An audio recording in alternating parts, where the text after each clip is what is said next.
Hail, and welcome back to Elder Futhark Rune Divination 101. Today we are discussing the 18th rune in the Elder Futhark, which is the second rune of the third eight, which is called Berkano. It is the birch rune, sometimes also referred to as the birch twig.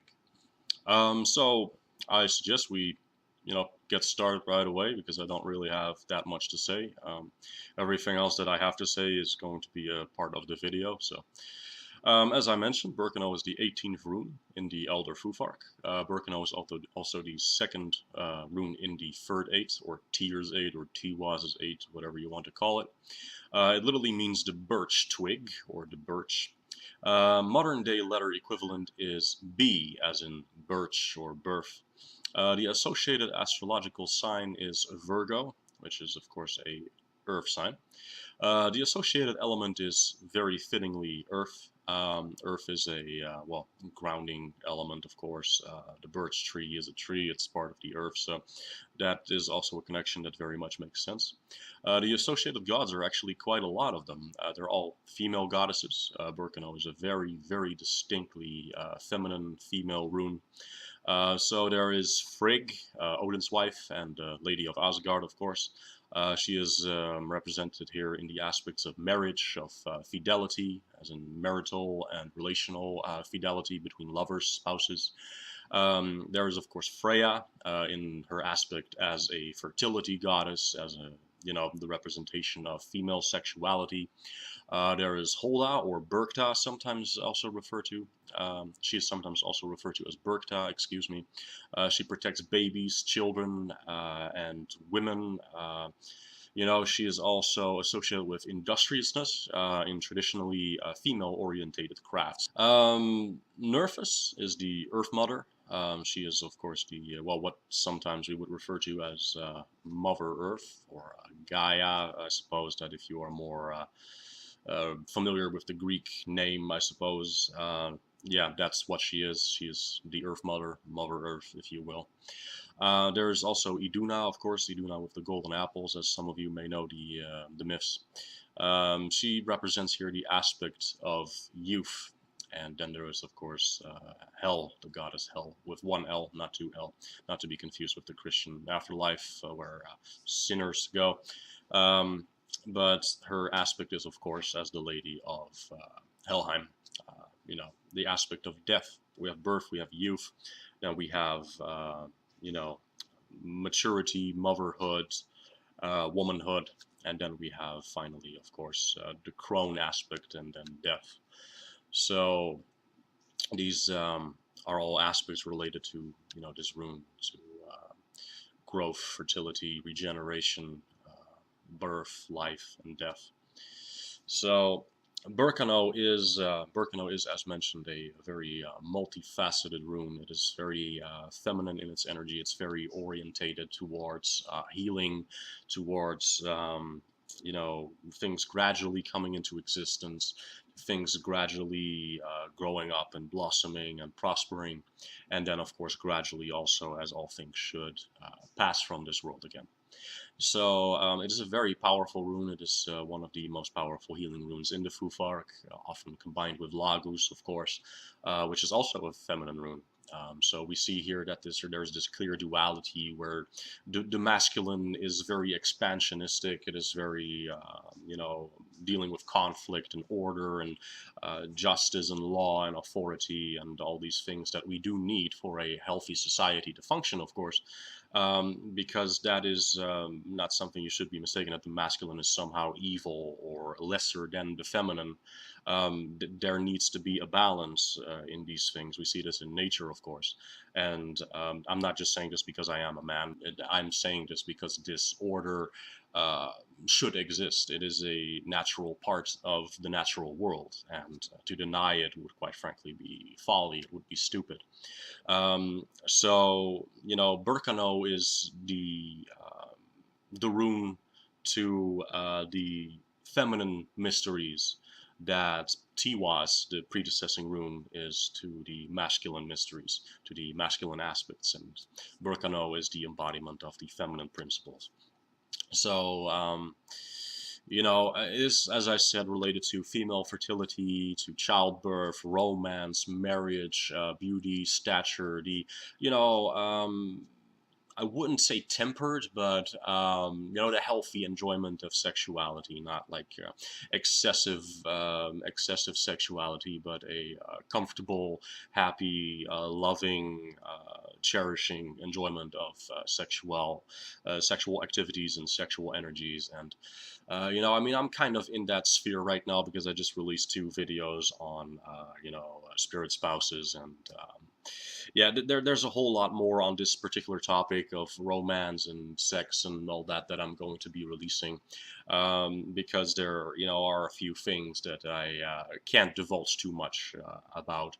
But basically, this is something that is being present and asked of me in my life right now. So that's what I'm doing because, I quite frankly enjoy the topic. And I mean, let's face it, who doesn't?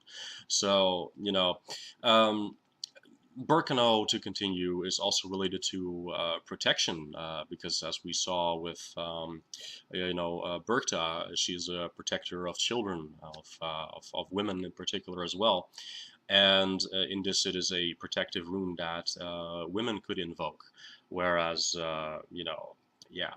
So um, it is a rune that is used, as I mentioned briefly earlier, in healing, regeneration, rejuvenation, rebirthing, in a, of course, more esoteric and mystical and magical uh, aspects. It is recuperation, all these things. It is about overcoming being downtrodden, being oppressed, repressed.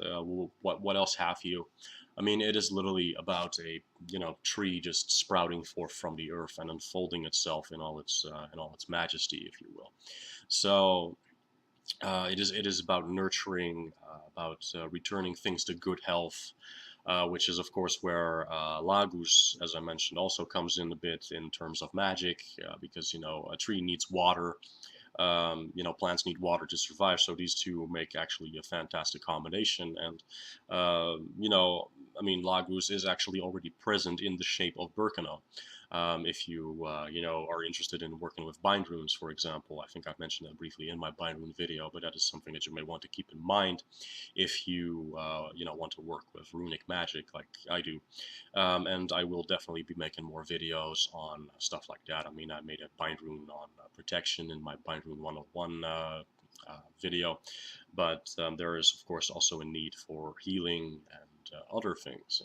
So um, Berkano, it is a representation in a manner of speaking due to all the goddesses that it is associated with and all the goddesses that I interacted with, that I basically talked to, and their energies that I tapped into to make this video. We very clearly see that there is this aspect of birth, of youth, of growing into well, in this case, a woman, and then having that whole cycle of, in most cases, birthing a child, and then growing old and eventually fading from existence and dying, and to go back into the cycle if that is so required or desired, and rebirthing into another life. I mean, there is a aspect to this rune because every aspect of this rune relating to reincarnation a lot, in a matter of speaking, whether that is literal reincarnation or in a symbolic sense, because we have discussed, like in runes with Aiwas, for example, and other runes like that, where uh, you know old things die for new things to take its place. Everything works in circles and cycles, and in this case, that is of course also the case, in a more symbolic sense, in a more spiritual sense, because sometimes we just have to let the old go. In this case, the old hurt, the old pain. Maybe we suffered from abuse, sexual abuse. Maybe we suffered from violent abuse. Maybe we suffered from all sorts of mental traumas, addictions, wounds. Maybe we had spirit attachments that have behind the scenes been um, fervently working to mess up our lives. Maybe we had people who misguided us, who told us lies, who misdirected us, whether that is willfully or not is kind of, you know, not even in the question here, because the damage may have already been done. You know, so those are all aspects to Berkano that you can tap into and that you can meditate on when you you know, work with this rune. You know, something like this can of course evoke a fearful reaction, but after our initiation into Algis, which is of course also partially rune of fear, we are now of course better equipped to work with these kinds of energies of letting go, of you know, letting things die. That's where I was comes in. So Wilo as, you know, the victory rune, T was to understand just cause, to understand legality issues, and all these things that you know, deal with injustices that may have done their part in our lives, and from which we can now finally start regenerating with all these positive energies behind us. Because make no mistake, I mean, the Elder Futhark is very strongly focused on understanding aspects of ourselves and the world around us, and these individual components that make up our psyche, our body, our physical experiences, our spiritual experiences, and of course our mental aspects in between that, and you know, how we perceive things. And it is very much focused on changing our perspective, but not only changing our perspective internally, but also exerting our vision and our reality outwardly. It is not a passive you know, magical system, because it very much does deal with both the internal passivity of perceiving and transmuting, but it also, you know, of course, deals with changing actively the things around us, which is what we have seen in Perfro, of course. And Berkano basically indicates to us that now it is time to heal from all the damage that has been done. And we see this in the, you know, the runes after it, of course, because you know, we have Awas after this, which is a rune of momentum, and it is, you know, indicating to us that where Berkano is the beginning of a healing process, Awas lends speed and efficiency to this, and Manas then finally, after that, will help us to fully understand ourselves and to fully understand the things that happened to us, why they happened, to integrate it and to become a more fully realized, fully self-aware person. And then after that, we go into I believe Lagos, yes, Lagos, and then we have you know, the healing energies again, washing it all away.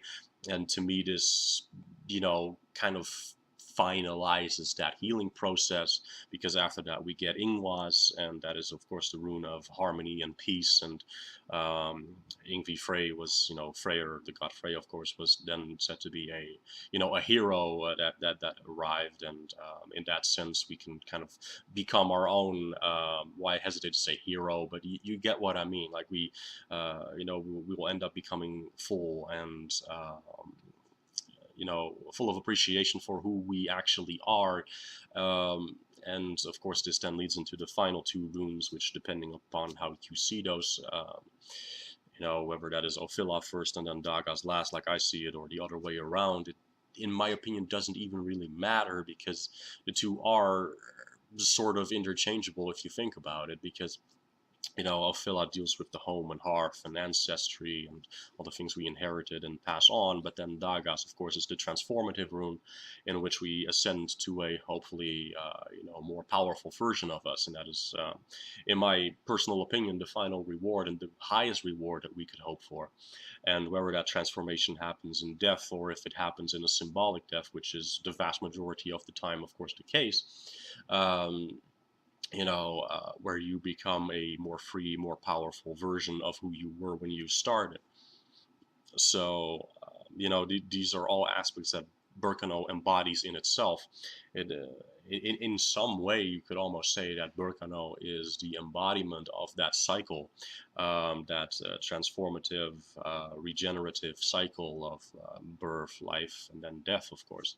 So that is something that you may find interesting to meditate upon. So, I mean, it is very much also about letting go of things that no longer serve you, and that's why the seed, Berkano, is sometimes also seen as a seed that is planted for the healing. So that is another thing that you should keep in mind. Berkano tends to be a very deep but slower healing.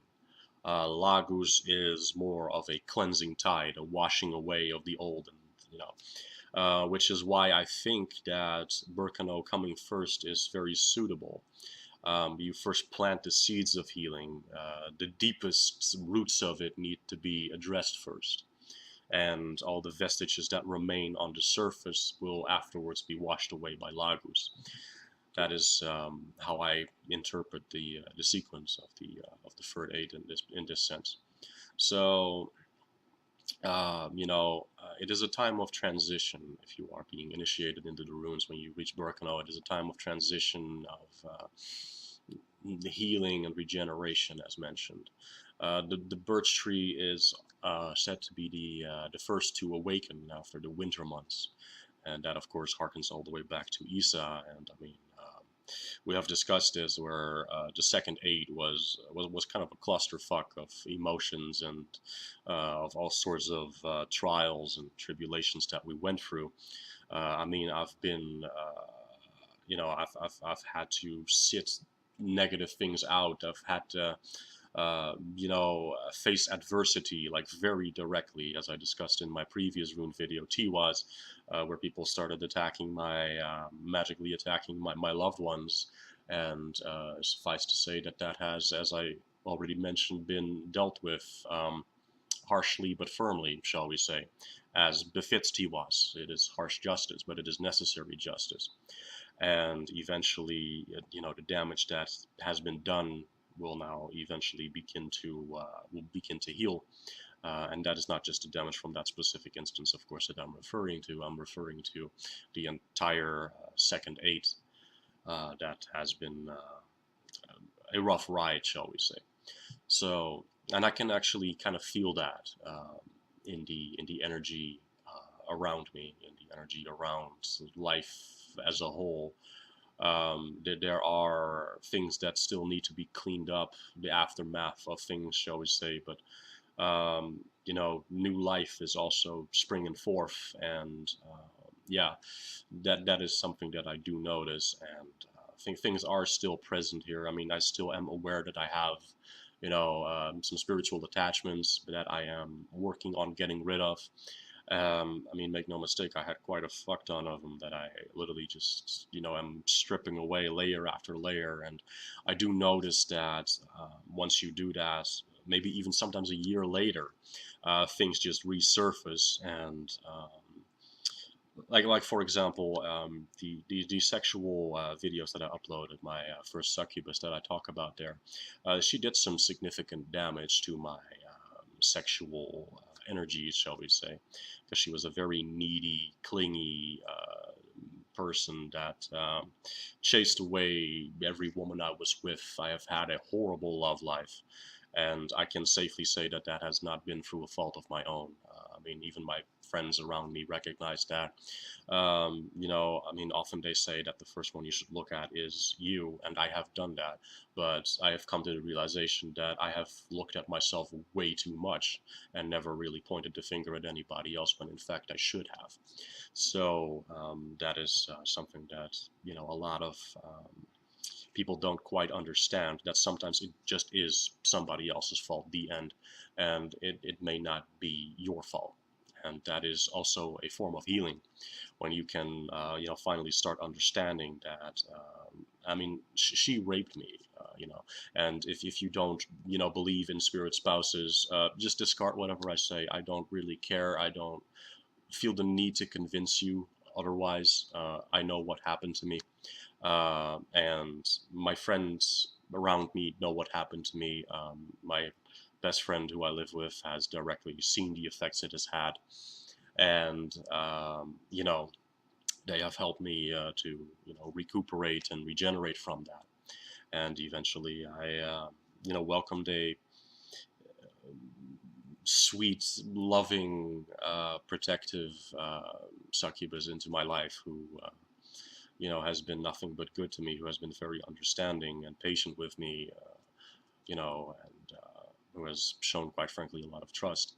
So, of course, I one day also hope to, find a woman who is physical that I can be with. I mean, I'm not getting any younger. I would like to start a family and have a happy love life and stuff like that. So, these are all things that I am, working towards, healing towards, if you will.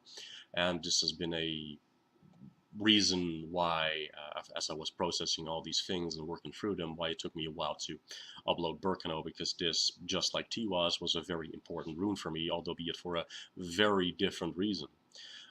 So, that is actually something that I kind of just came to the realization of as I was making these Spirit Spouse videos, where I went like, just how much damage has been done, not just by the spirit, of course, but also by the occurrences that happened when she was with me, and the relationship issues that I've had with the women in my life, who just quite frankly damaged me to the point where I had severe trust issues, and where I just constantly felt discarded, like just I was like some fuck toy, basically. And yeah, when I love them dearly, it has been a somewhat painful process. But this rune, meditating on it and understanding it and working with the energies that came into my life when I started working with these,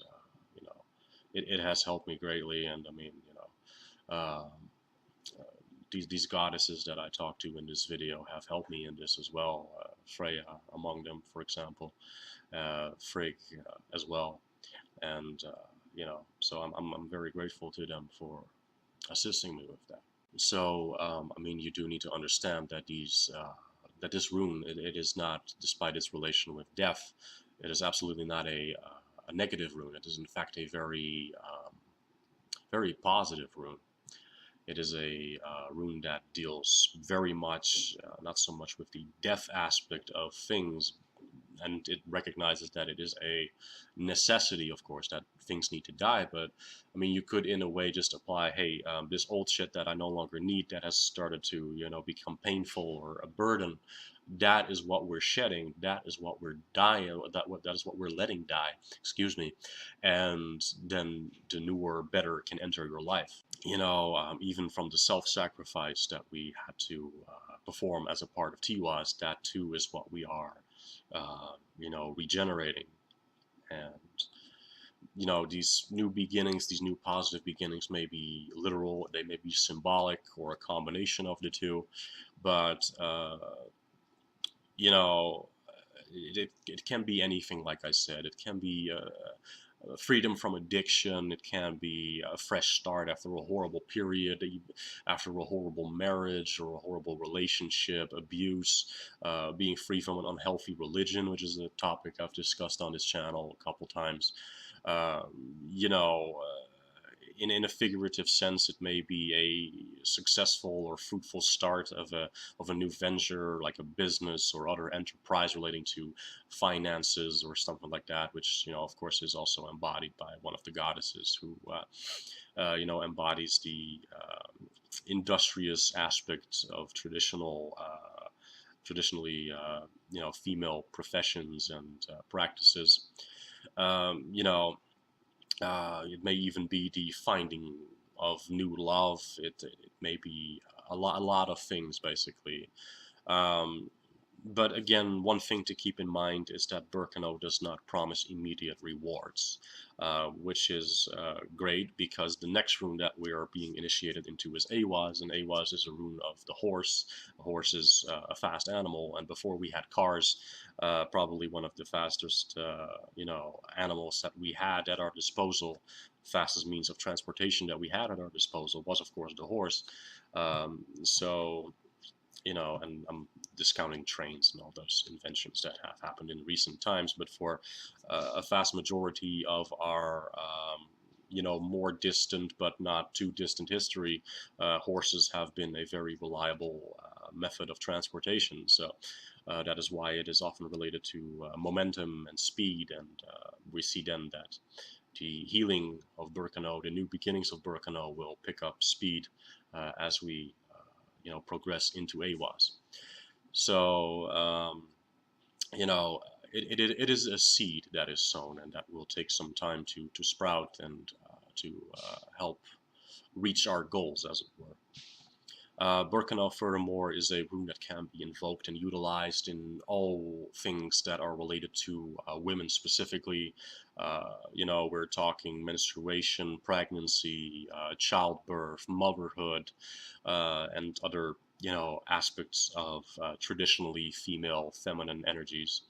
So, it is a rune of growth, nurturing. It ties into the aspect of motherhood, of pregnancy, and that is in both a very literal and a very symbolic sense.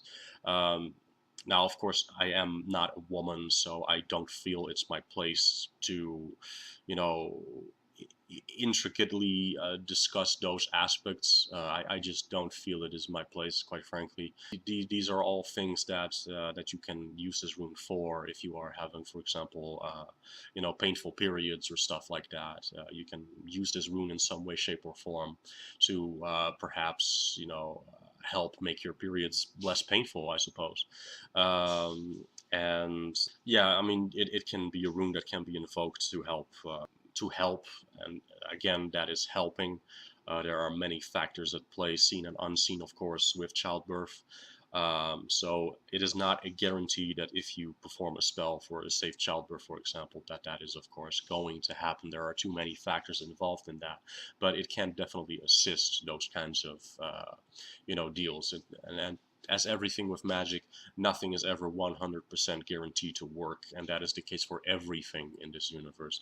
And even the gods can't do everything, because there are, of course, opposing forces, opposing gods in a lot of cases, even where the gods on your side may want to do something for you or with you, but there are other gods who may not like you, who may actively work against your gods. It is what it is, and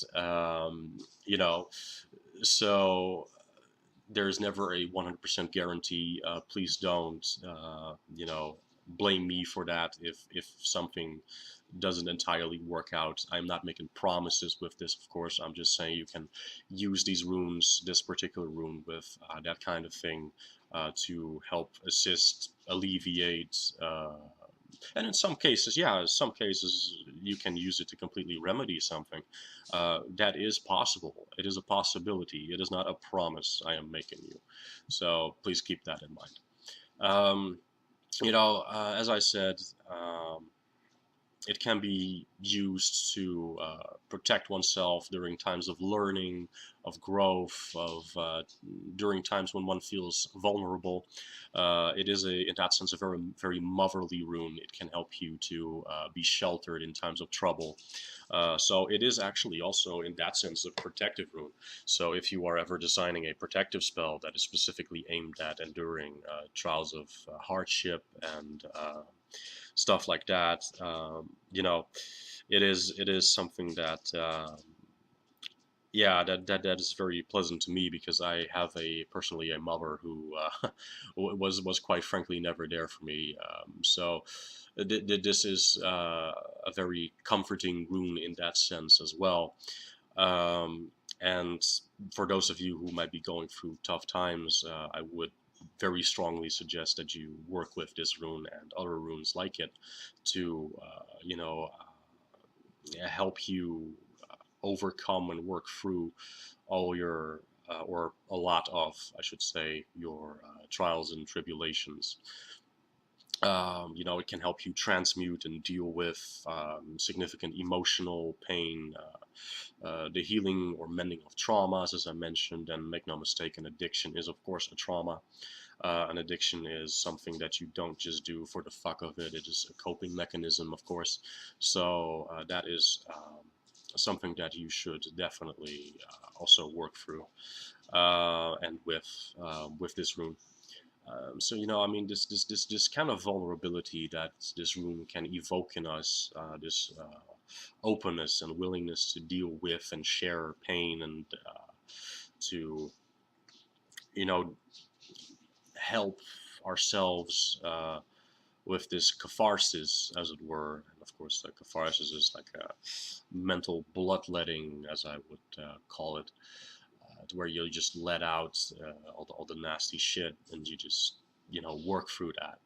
And that is not a pleasant process, but you can't keep running from it forever. You know, it is something that absolutely does um, need to happen if you're dealing with these kinds of severe issues and traumas.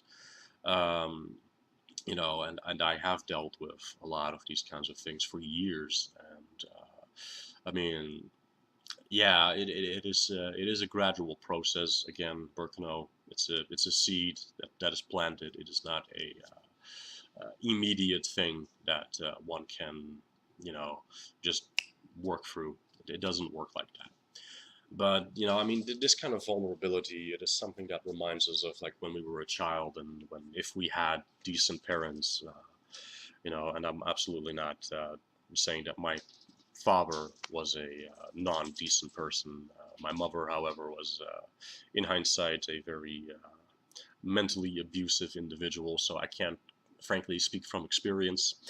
But yeah, no, it is something that reminds us a little of our childhood. If we had a childhood where we did have, um, you know, proper parenting applied to us, and working through our inner child, as it were, is sometimes also what you could interpret this rune as, where we, you know, reconnect with our inner child, where we reconnect with our, I wouldn't say innocence because that sounds a little too cheesy, but it is something that we need. We need to understand that not everything is shit, that there are nice things in the world, that there is love in the world, that there is protection and healing and all these nice aspects of life, where not everything is war, not everything is conflict, not everything is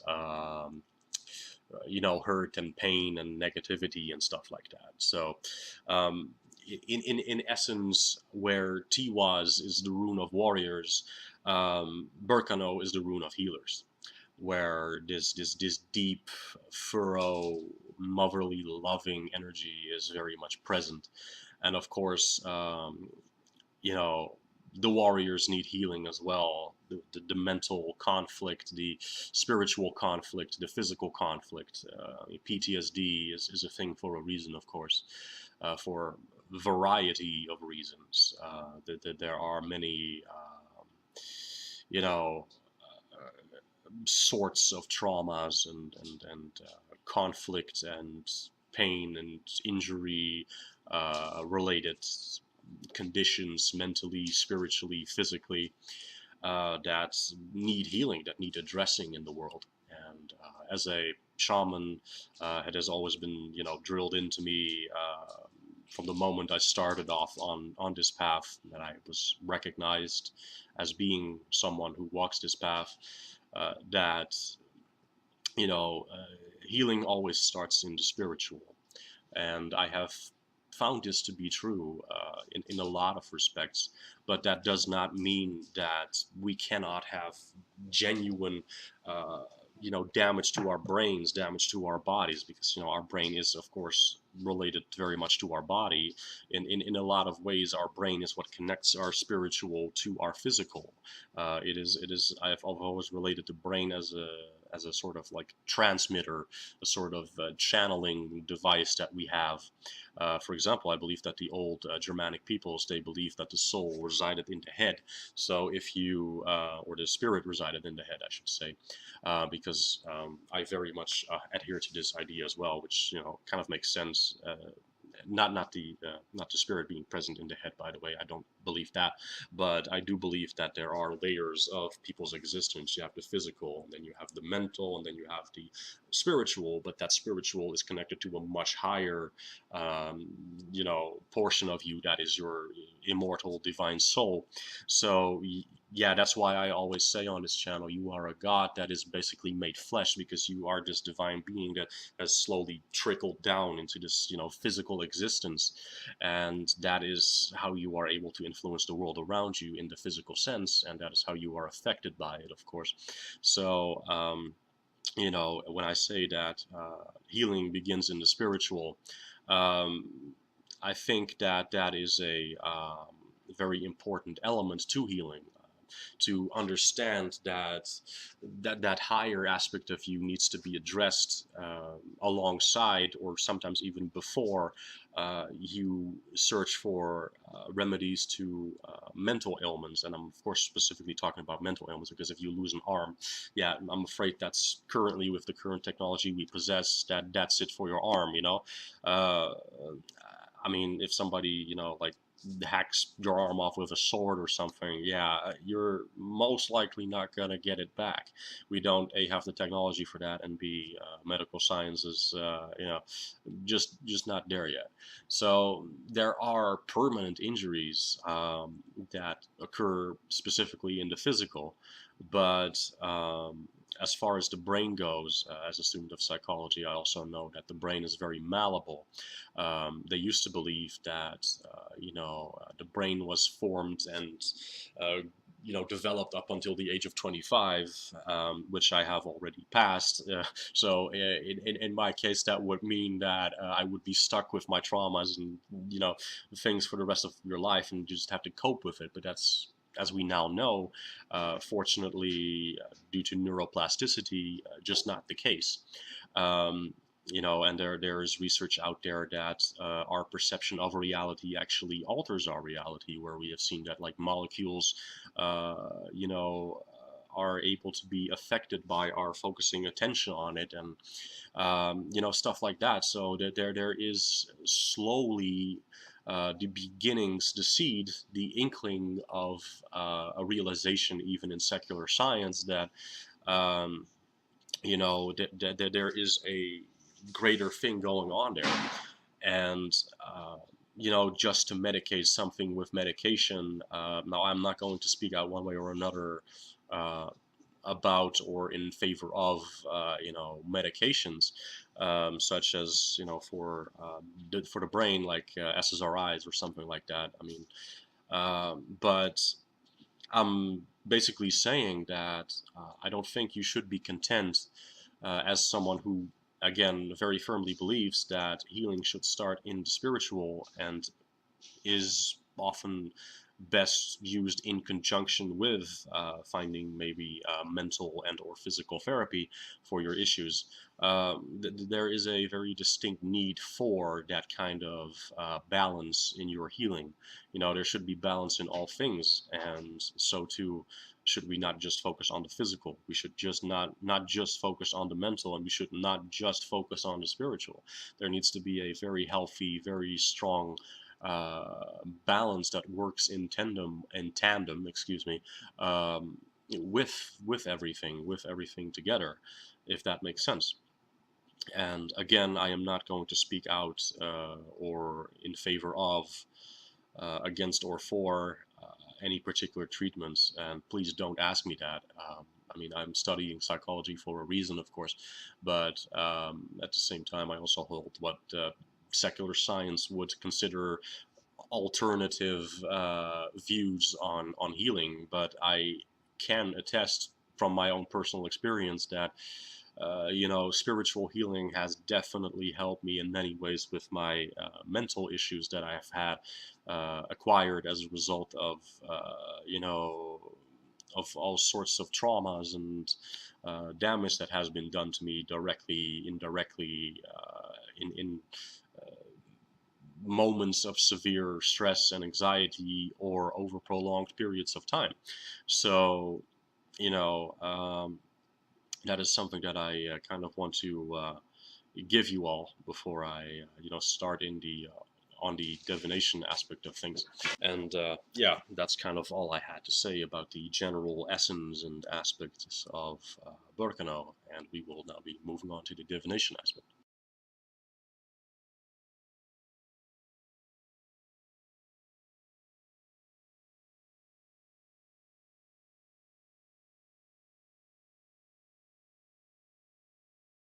All right, so Berkano upright in divination, its general meaning.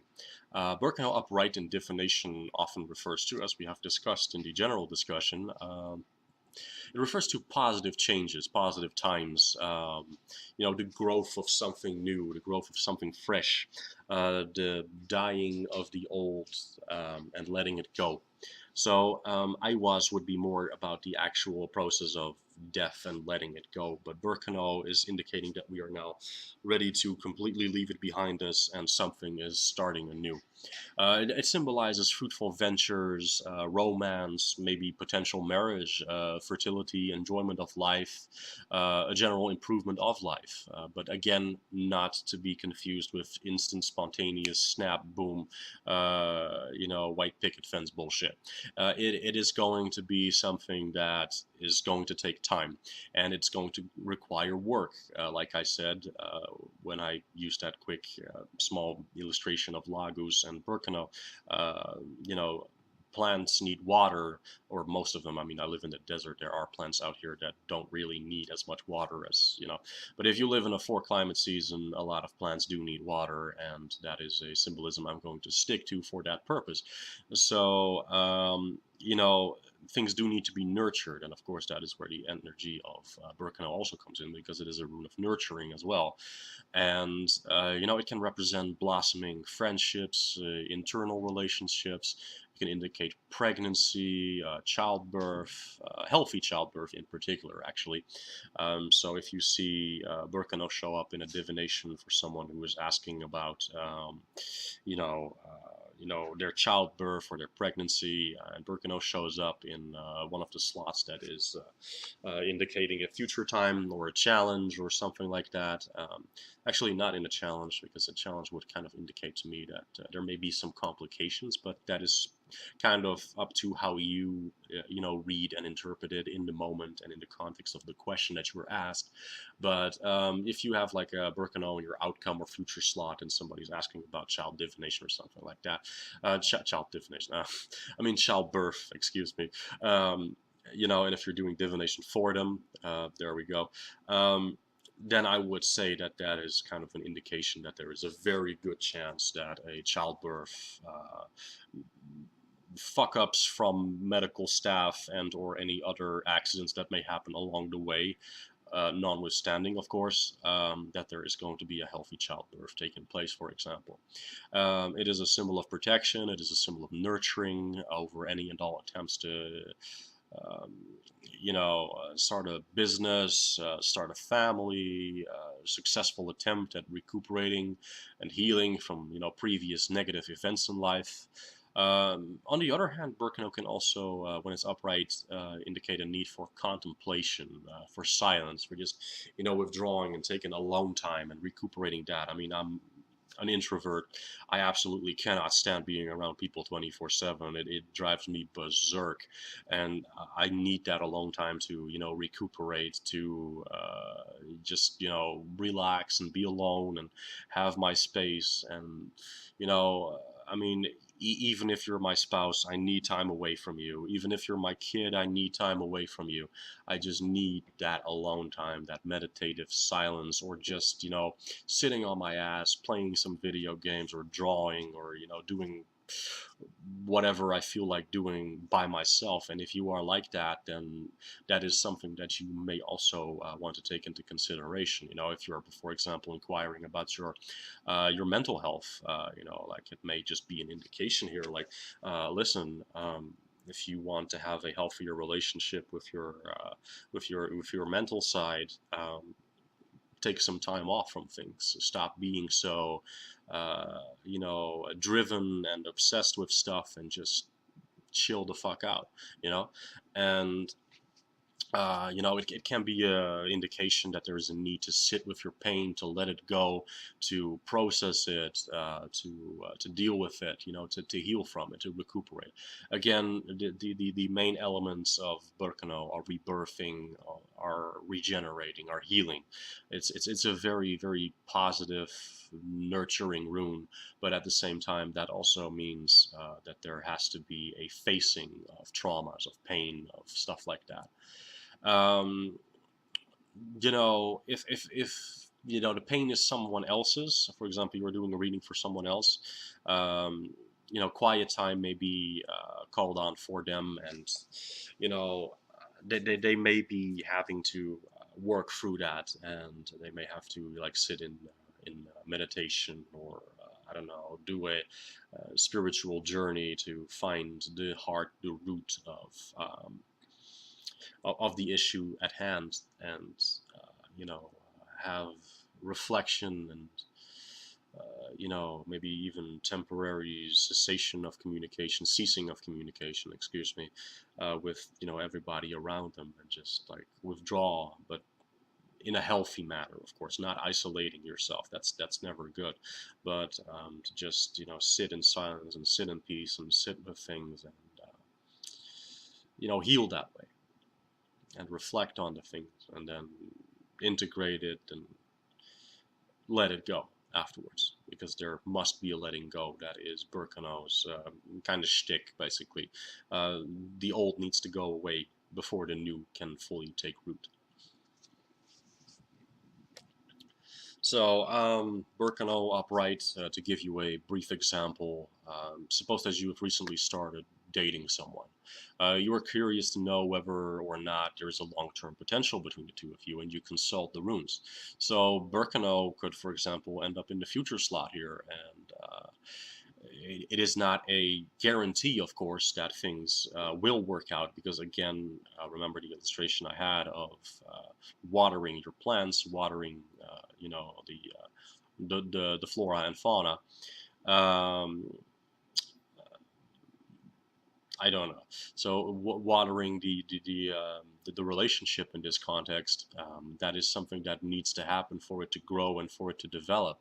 In this context, Berkano could say, yeah, there is a you know a good chance for this to work if you're willing to work on it, and that is of course a two-way street. I mean, you may be working on it, and the relationship could still fail because the other party is not as dedicated or committed to it as you are. That is basically an illustration, or an example, excuse me, where there is a where the runes are indicating that there is a possibility for things to work out, but it is of course never a guarantee. And again, I can't stress and reiterate enough, divination is not done to tell you what is going to happen the end, because if that was the case, your life would be preordained, and there would be no use for you to put in any sort of effort whatsoever, because everything would just happen anyway. No, I mean, remember what we discussed in Perfro, Orlog, weird cause and effect, your own personal fate as it is shaped by you and by others around you. And you know, you always need to proactively keep on working on your situation, whether that is in relationships, your finances, your friendships, family, your health. You know, you name it. It is all a interactive experience, if you will. It is not a movie that you're watching. So, Berkano, spiritual meaning when it is upright. Now, of course, I have discussed this kind of at length already, but Berkano is our spiritual regeneration after the self-sacrifices of Tiwaz, the trials and tribulations undergone in the second eight, as I mentioned in the beginning of the video. It heralds new, positive, fresh beginnings of our ordeals, of our sacrifices, of our you know, of the shit we've endured in the past, and the trials that we have left behind and overcome. Because if we hadn't overcome them, we wouldn't be here. So you know, it is for a good reason that the runes that follow Berkano, you know, are very positive runes in my experience. I mean, in their upright positions, at least, they are very they are very positive runes that deal with friendship, because Awas to me is also a rune of friendship. It is not just a rune of like speed and momentum and a horse, because I mean you have to have a bond with a horse in order for you to let it ride you. And there needs to be that connection and that trust, that mutual trust and understanding, like you would have with a good friend. So that is another positive aspect, and these things are also in need of like constant regeneration, rejuvenation, and work and upkeep. And sometimes bad shit happens between friends, and then you hopefully talk it out and things work out. And sometimes if they're less good of a friend, or you seriously fucked up, or they seriously fucked up to the point where you maybe can't even forgive them, that is a possibility, and you're gonna have to let it go. But even after that, there is of course that regeneration. So um, I mean, we see all these positive traits after Berkano. Berkano is the seed that we planned in order for us to experience all these positive things. And I very strongly always feel that there is a reason that the Elder Futhark is divided in the way it is. I mean, the very first runes, the first 8, it's positive shit that deals very strongly with our physical existence in many ways. I mean, Thehu, it is the rune of wealth. Why the fuck is wealth the first thing that people think of? Because it is a requirement for you to live life in a, or at least financial stability. You should just have that, because if you have no money, if you have no resources, your life is just not gonna, yeah, you can't really live life, because you're just surviving at that point. So I love how the Elder Futhark is built up in this like necessity manner. Um, you know, there's first the physical aspect, and then there is okay, now you're gonna you're gonna have the wealth, and you're gonna have the attention drawn to the physical needs. And then we're going to talk about energy and urus, and then we're going to talk about chaos, because that is something that you need to know if you're wanting to be initiated into the runes. There's also the protection against chaos, which is the duality of Furisas, but it's not really a duality, it's an intermingling of the energies, in my personal opinion, because I mean, chaos is necessary, but at the same time, chaos also needs to be kept at bay. So, I mean, the whole Futhark is worked out in such a way that it has this progression of energy in order for you to fully understand the nature of reality, and even the nature of yourself, really, because if you don't understand yourself fully, then how the fuck can you influence everything around you? How the fuck can you exert your will, your desires, yeah, your essence on the things around you? And this is I think one of the most heinous, grave crimes of the Abrahamic religions. They tell you to give away your power. They tell you to give away your will. Let Yahweh fix everything, because He sent Jesus to die for your sins. Whereas the pagan traditions have always said, take responsibility for your actions. At least the one I'm mostly working in. Your deeds are what matters. You are your deeds. We are our deeds. It is a principle that I find very appealing, because it indicates a responsibility. No one is going to be absolved from anything. If you fuck up, you fucked up. The end. Deal with it. You're gonna have to make it right some way. And if you don't want to do that, well, fuck you. And I find that a very humanistic approach in many ways, actually, because. Uh, there needs to be that responsibility for everyone involved, because if you don't do that, then how can that healing take place, whether that is for yourself, whether that is for everybody around you. If you do not take responsibility, it is kind of a something that is a necessity. If you don't want to take responsibility, you are never going to be able to influence the world as strongly as someone who would take responsibility, because someone who would take responsibility realizes in their mind that if you take that responsibility, you now have more control and more will and exertion over things that you know that are around you. Because if you sit back and you don't want to take the responsibility, you are not going to be able to influence your surroundings as much. And even if you do, you're not taking responsibility for your actions. It could still come back to bite you in the ass at a later time in some way, shape, or form. And I mean, I don't know if I've ever really talked about how I perceive karma, how I've been, informed karma works by the spirit world. But um, oftentimes when people think there is no justice in the world, um, you know, weird as we understand it, and because I believe that there is kind of a multiple layer to our existence. The karma may not even be necessarily quote unquote meted out in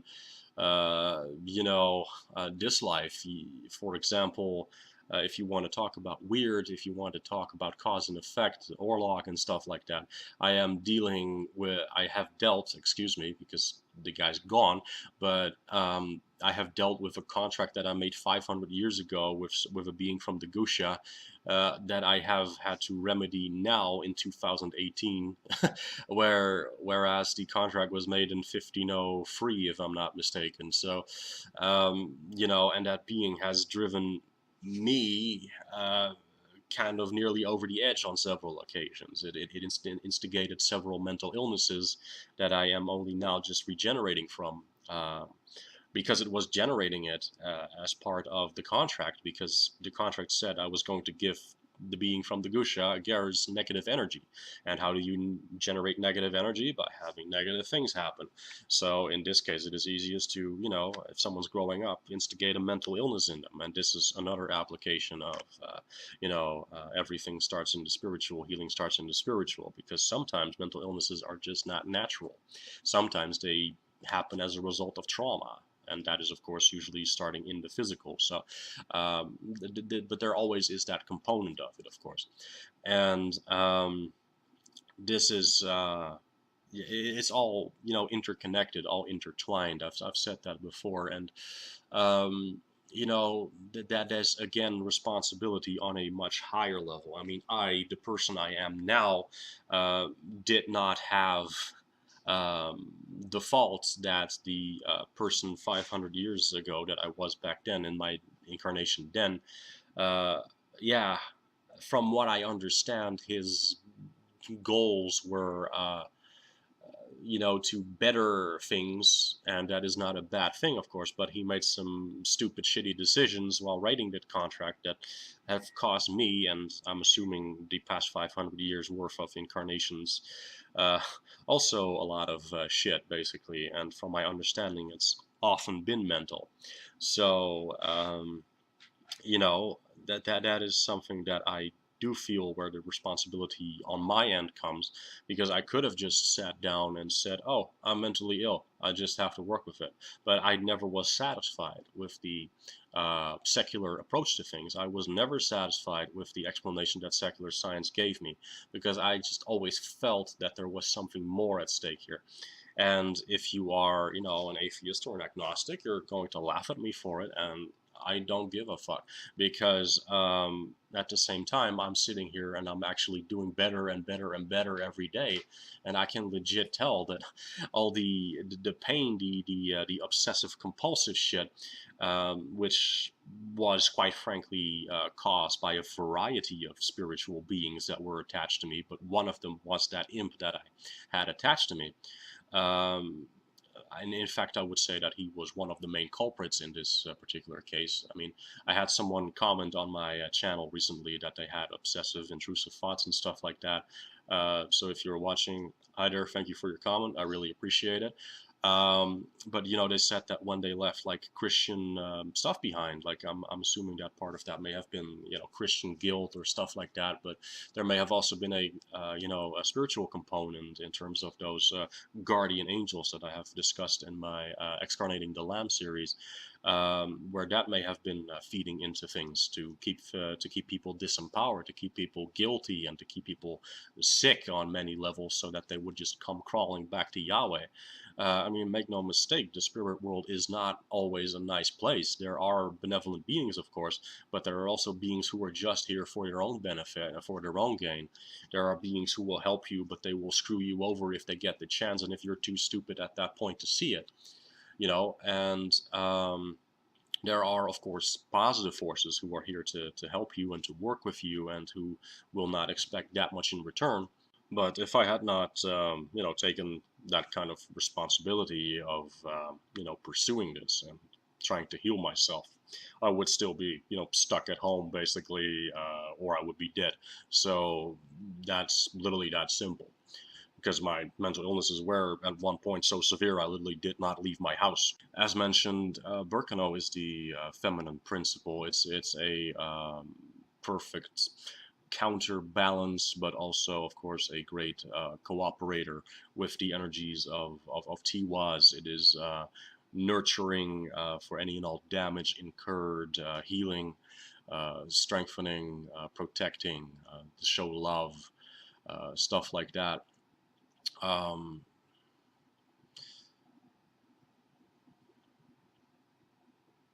Berkano is also a herald that the winter has basically ended, because that is, as I mentioned earlier, one of the things that the birch tree does. It is one of the very first tree to quote unquote awaken after the winter, and this in a lot of ways is, of course, a positive thing.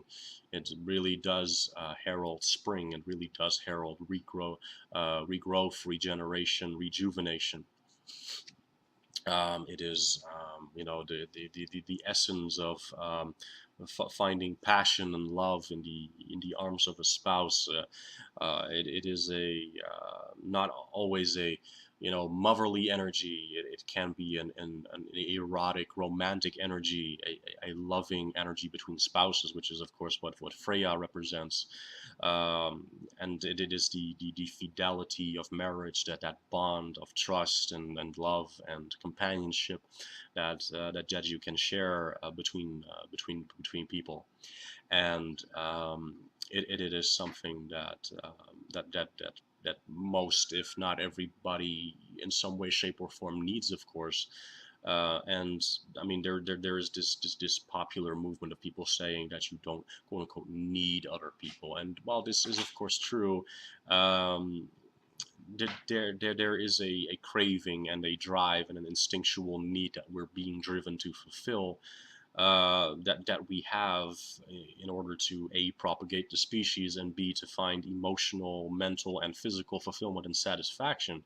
And this is, of course, something that is important.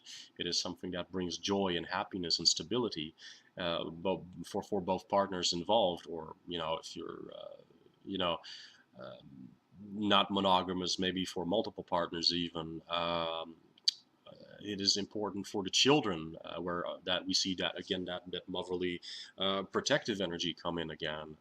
That is also something that children need. They need the stability. They need the loving and nurturing of both sides of the equation, of multiple parents, of course.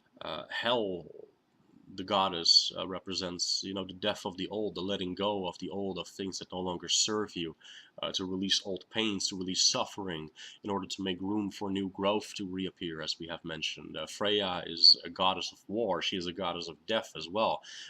She is also a goddess of romantic love. She is a goddess of passion. It isn't that duality there that she has that we find, a very balancing factor to Tiwaz's energy.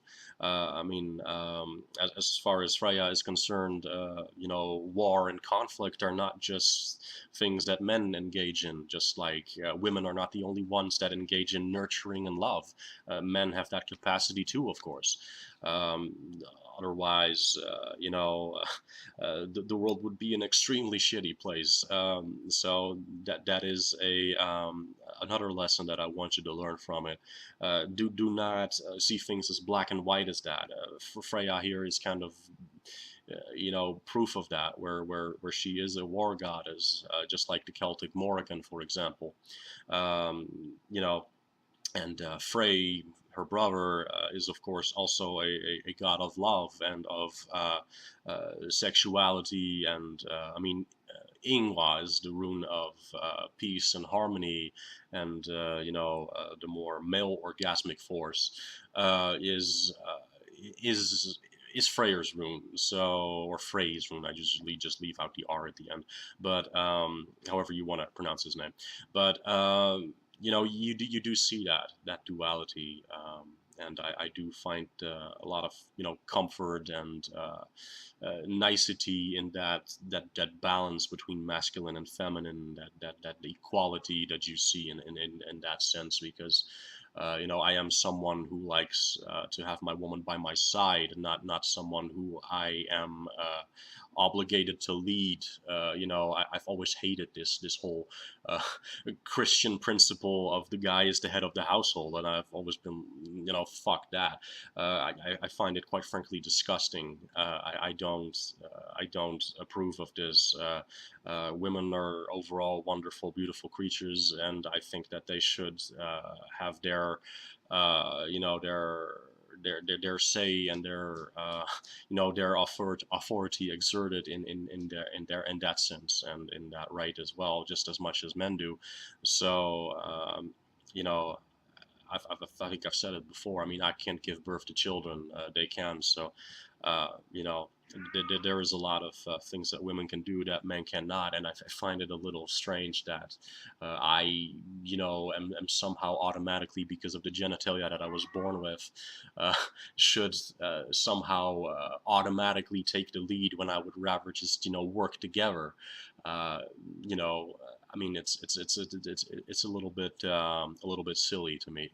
So, you know, but Freya here, of course, as the representation of female sexuality and fertility, just like Frey represents virility on the masculine side of things, and she represents that aspect of regeneration of life, sexual passion that is needed, or usually needed, or as it kind of should be, because normally you are going to have sex with someone that you're attracted to, unless you live in a culture where, arranged marriages are a thing, in which case it may be more of an obligation with your spouse. But here in the Western world, you have sex with people usually who you are attracted to, and that is, in my opinion, how it should be, because that makes it enjoyable and loving and, passionate, which is all these things that Freya stands for. So, you have all this stuff blossoming, and in return, you get happiness and joy, hopefully, and hope of a new life, of a new generation, of, and then we see these ties of Ingwas and Ophila and all those runes that are related to you know, uh, different aspects of sexuality, of peace and the home and the hearth and the ancestry and all that stuff. So all these things are very beautifully interconnected, of course. And Berkano is kind of the beginning of all that. So you have the birth of new life and all these things. It is a very complex, but at the same time a very everyday everyday thing that we experience, that is happening. But there are so many different components and factors involved in order for you to have a healthy, stable relationship and home and that sort of stuff. It is. Yeah, it is a very mundane explanation. It is a very mundane thing that has a very strong spiritual significance. I mean, we see in the birth of a new life, of course, that as life blossoms and blooms, where Iduna comes in, with her apples that are said to grant eternal youth. and she's the only one that supposedly could harvest these apples, or can harvest these apples. And they're said to bring vigor, strength, virtual immortality, with virtual immortality of course meaning that technically the Aesir and Vanir, they're said to be technically mortal. They would there's a myth where I believe Iduna goes missing, and she's the only one that can, harvest these apples, and the gods start to grow old, and they start to grow, weaker and stuff like that. So, in this we kind of see that youth, that inner child. It is a necessity to our well-being, almost in a more spiritual application of that mythology. So, uh, you know they can be taken to represent youthfulness and fertility, and maybe even uh, in some way a precious kind of innocence, And then we of course have Nerthus, the Earth Mother, where she represents the healing aspects, the nurturing, the metaphysical properties of Berkano, relating to its magical applications. Because oftentimes in magic and, for example, alchemy, you see that earth is it is more of a healing element. It is a solid element. It is a element that we as human beings obviously need. We come from the earth, and we are of course sustained and nurtured also by water and by air and by fire in many ways. But without the earth, we wouldn't have a place to live. So there is of course that fertility and that motherly nurturing aspect there as well. And then we have later on in that relationship, all the way from death of the old to childbirth, and then to passion and growth and all that stuff. And then we arrive at Frigg, which is the next stage in the womanly cycle, if you will, where the whole mother, where the maiden mother crone thing, where we can kind of draw a link to that. Where the maiden is the young woman, of course, who is, fertile, and who, grows and still has her innocence and beauty. And then we, of course, come to the mother, where, the woman has become a little older and wiser, and, where there is experience and, a power of a very different sort, but often, still retaining that beauty of the maiden stage. And you see that here as well, where because Frigg is, of course, as I mentioned, the wife of Odin, and therefore the High Lady of Asgard. She has immense influence as a result of that, because Odin does not rule alone, of course. And she represents marriage, fidelity, healthy house, healthy hearth, healthy home, all these things that are conducive for a safe nest, a safe birthplace for the next generation, so that the cycle can repeat itself again and again and again. And I have personally experienced, of course, the absence, as I mentioned earlier in this video, of a healthy mother figure. Whereas most mothers are supposed to impart love and nurturing and protection, and making their child feel safe and loved, and fed and clothed and all that kind of stuff. I have personally not had that, but I do know for a fact that I will, of course, do my best to do it, to impart those things on my children in a positive sense. Where again, I'm not a woman, but I will see to it that the woman I select to have children with will have such positive qualities.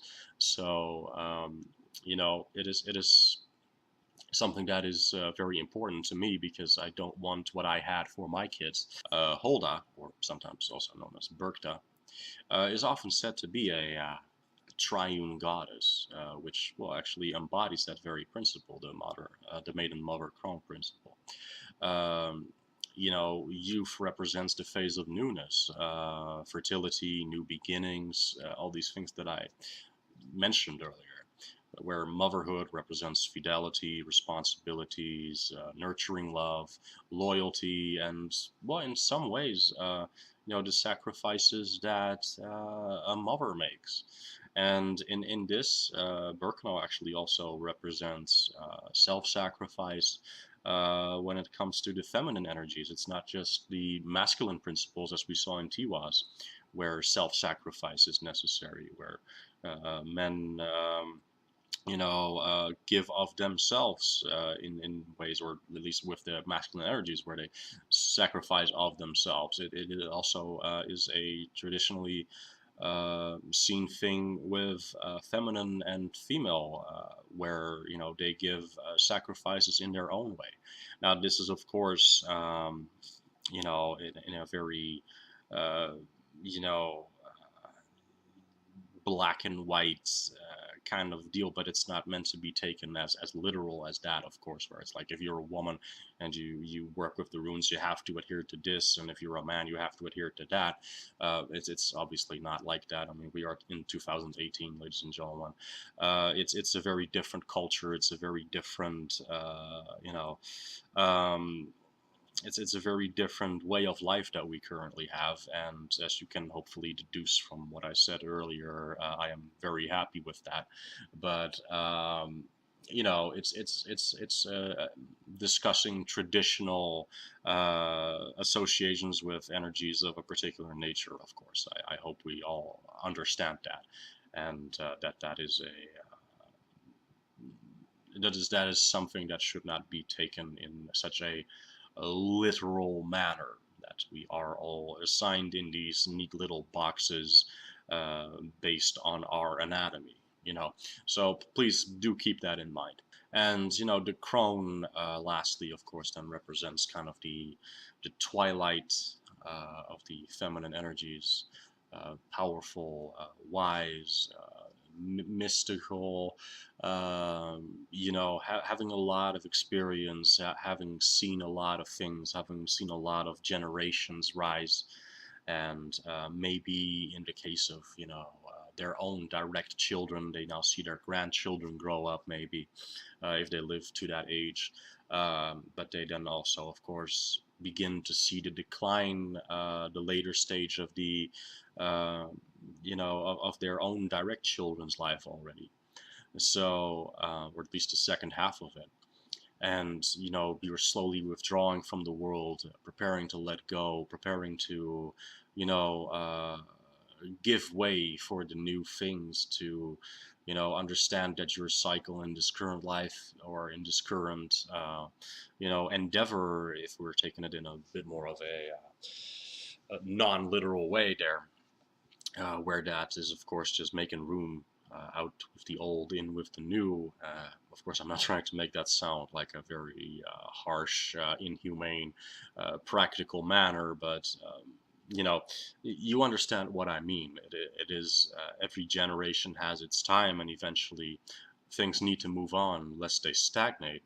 So that is kind of what she stands for. She is said to be a Holda, or Berkta, is said to be a goddess of winter. The winter is of course what we have discussed in Isa and Yira and Aiwaz and runes like that, where it is a symbolic death almost. It's a winter of death. That's where the crown comes in. And oftentimes, it's even, her association is oftentimes even with literal winter. Um, you know, uh, Even winter in its literal sense brings death with it, for a lot of flora and fauna, and those that you know those animals that are so inclined will start to hibernate. They start their winter sleep, and they rise back up as soon as the spring arrives. So, I mean, it brings death to trees and flowers and animals. They may go into migration or hibernation, like I said.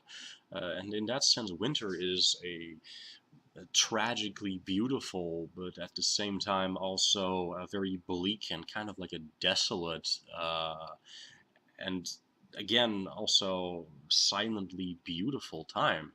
And I mean, I come from a four climate season, and I'm assuming that most of you who are watching this live in such seasons. But um, at the same time, I currently live in the desert, and part of me does kind of kind of miss in that sense the natural cycles of the world, as I am used to them, as I have seen since I was a little kid. It's one of the very few disadvantages of living in the desert. I mean, I know from a friend of mine who grew up here, they were like, I thought snow was a myth until I moved to a place which actually had a four-season climate.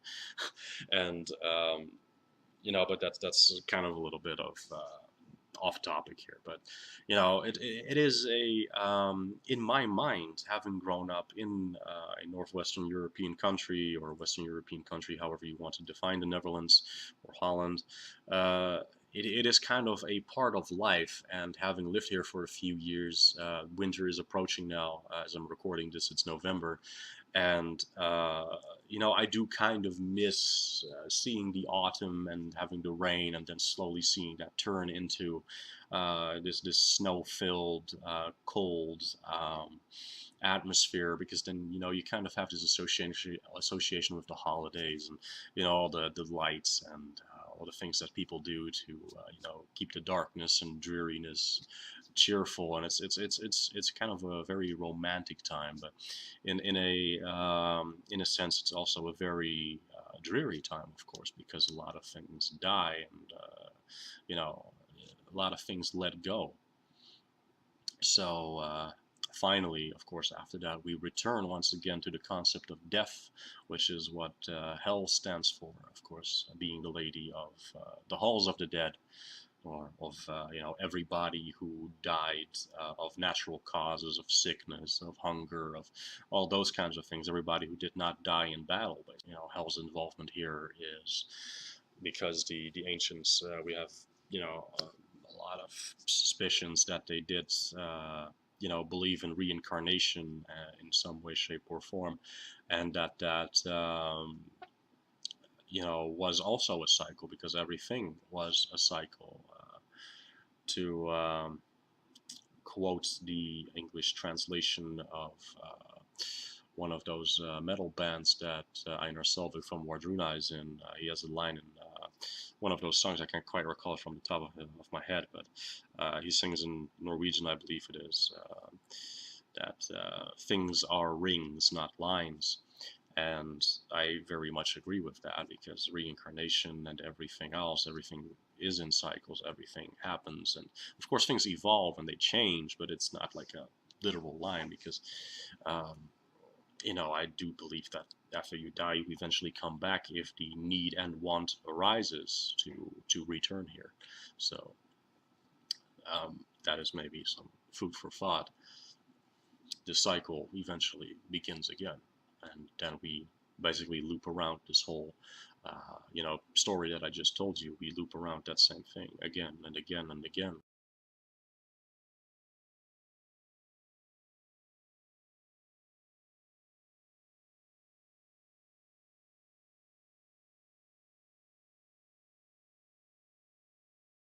So we then come to Berkano Converse.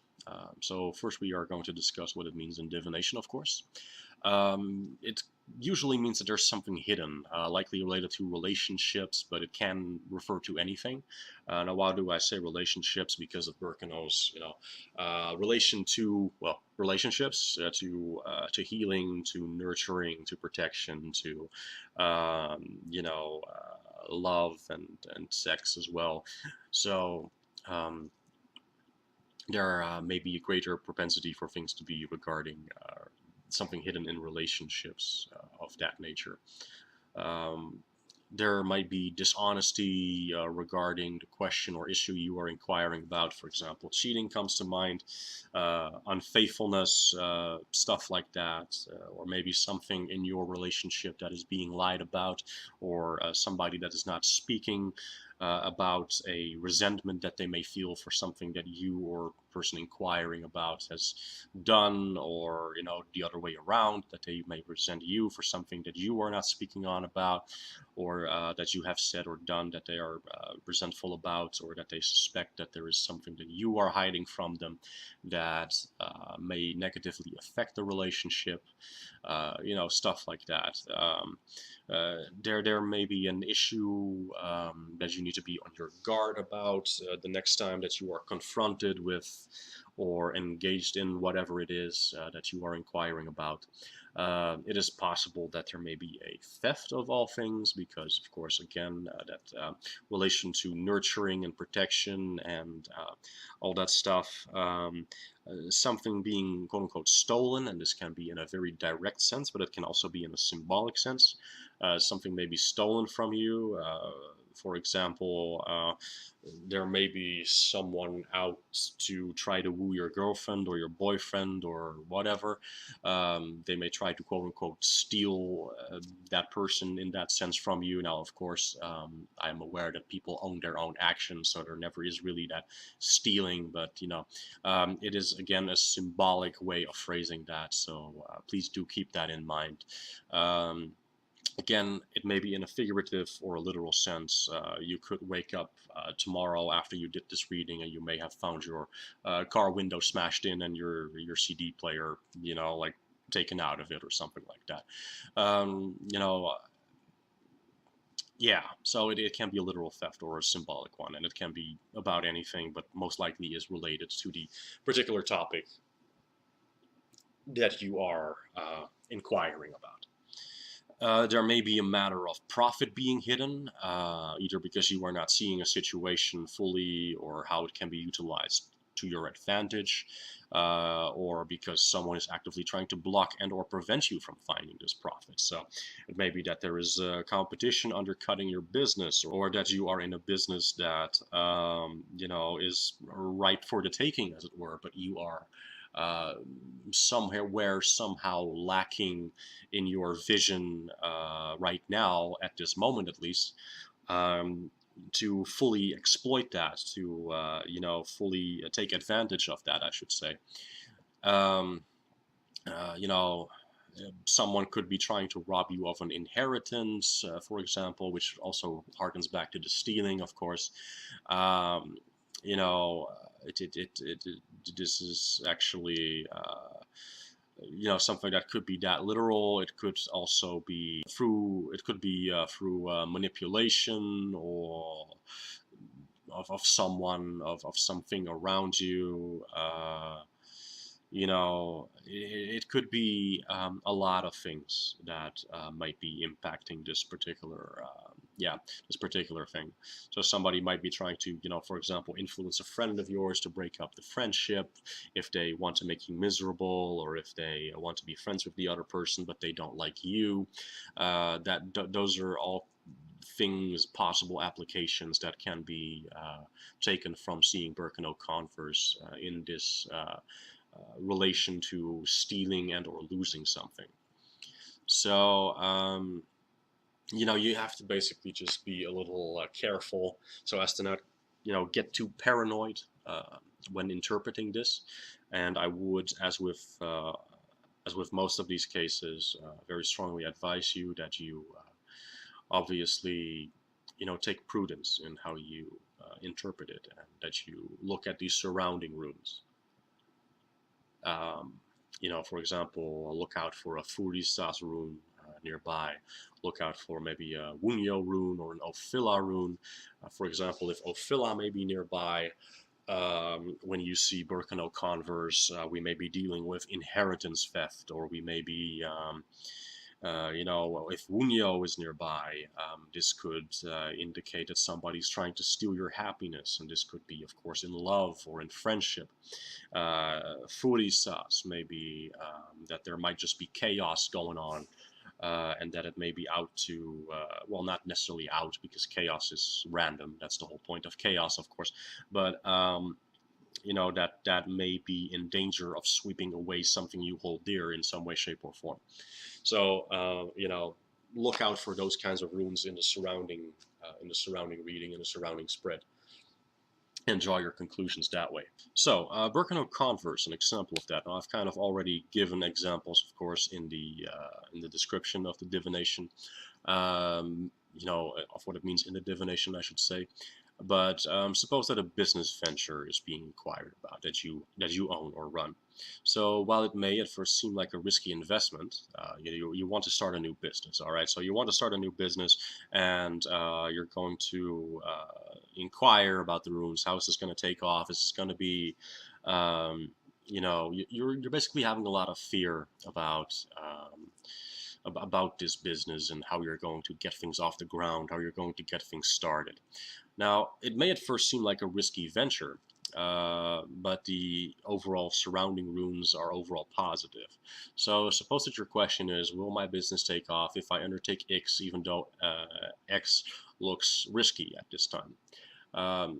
In that case, if Wunyo might be in your future, an upright Wunyo, of course, then this is, in this case, forecasting the way the energy patterns are flowing right now. Always keep that in mind. Things are never fixed or solid.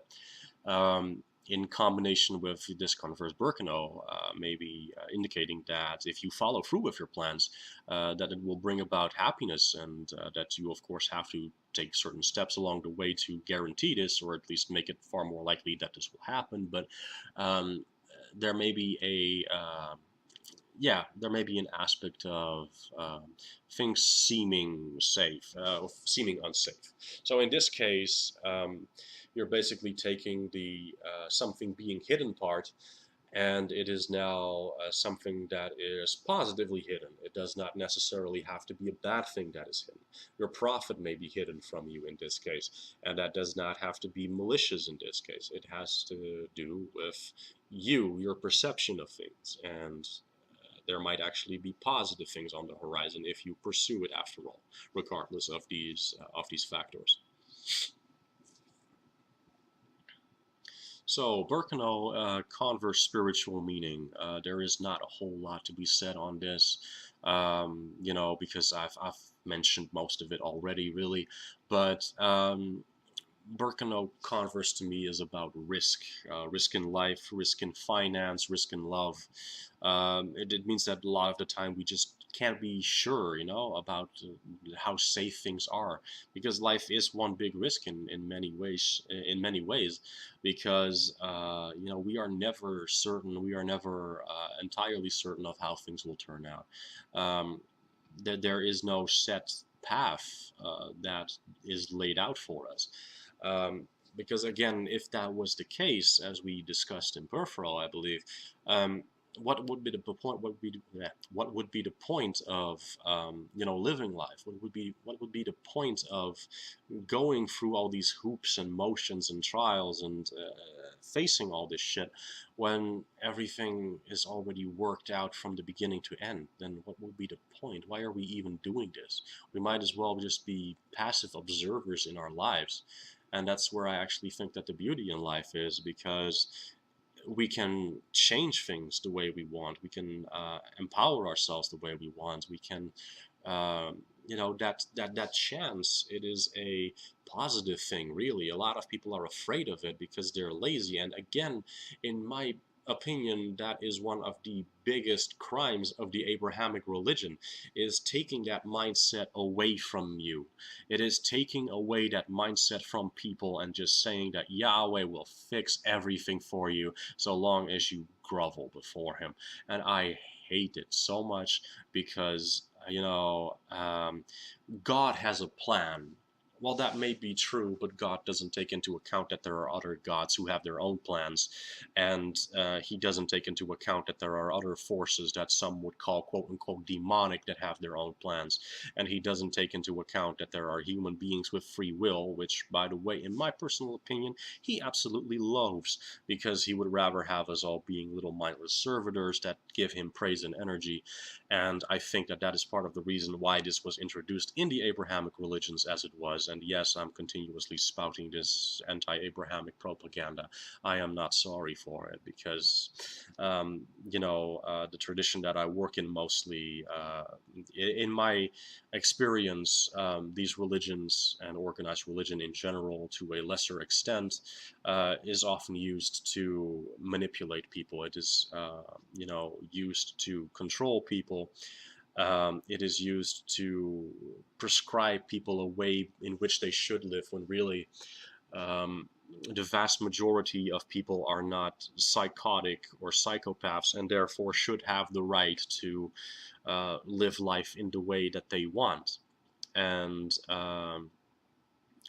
they don't. These religions don't recognize that. They don't recognize that life basically is an empty canvas in many ways, and that we are experiencing things as a direct result of these first causes, this orlog.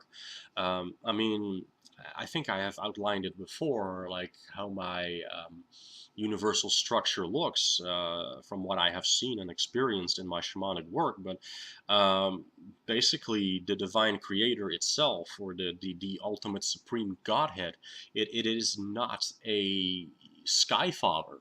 It is not a Yahweh. It is not a Zeus. It isn't an Odin. It is not a masculine authority figure that sits on his throne and that has his lordship exercised. It is, or for that matter, a mother goddess who brings things forth in that sense. It is much greater than that. It is much more blank than that, because it is much greater than that. And of course, we are then going into the whole, the quote unquote problem of evil. I quite frankly think that what the divine creator, the supreme, uttermost God, if you want to call it that, it is everything. It is the supreme potentiality, if that makes sense. Um, it is the primal cause from which all other causes and potential causes come, if that makes sense. So that is basically what the universe to me is. It is what you make it. It is literally what you make it.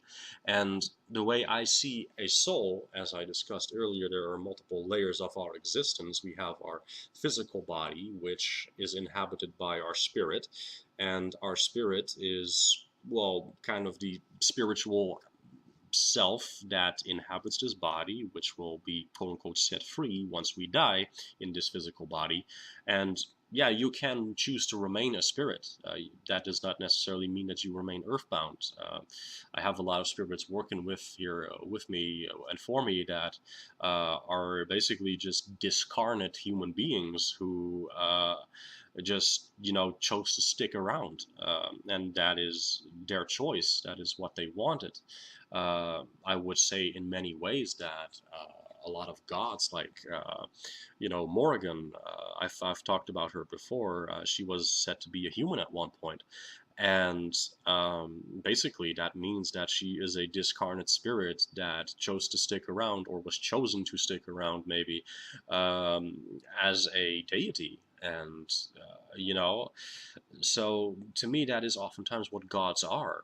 They are just spirits who were either chosen by some higher authority in the spirit realm to preside over our planet, or portions of our planet maybe, and or they had such recognition that they became elevated to the status of deity. So and the hierarchy, in my experience, goes far beyond that.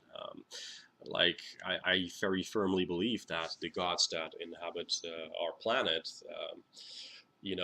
I mean, Yahweh, for example, he has a lot of influence, but technically he is a Middle Eastern deity that may or may not even have originally originated on this planet.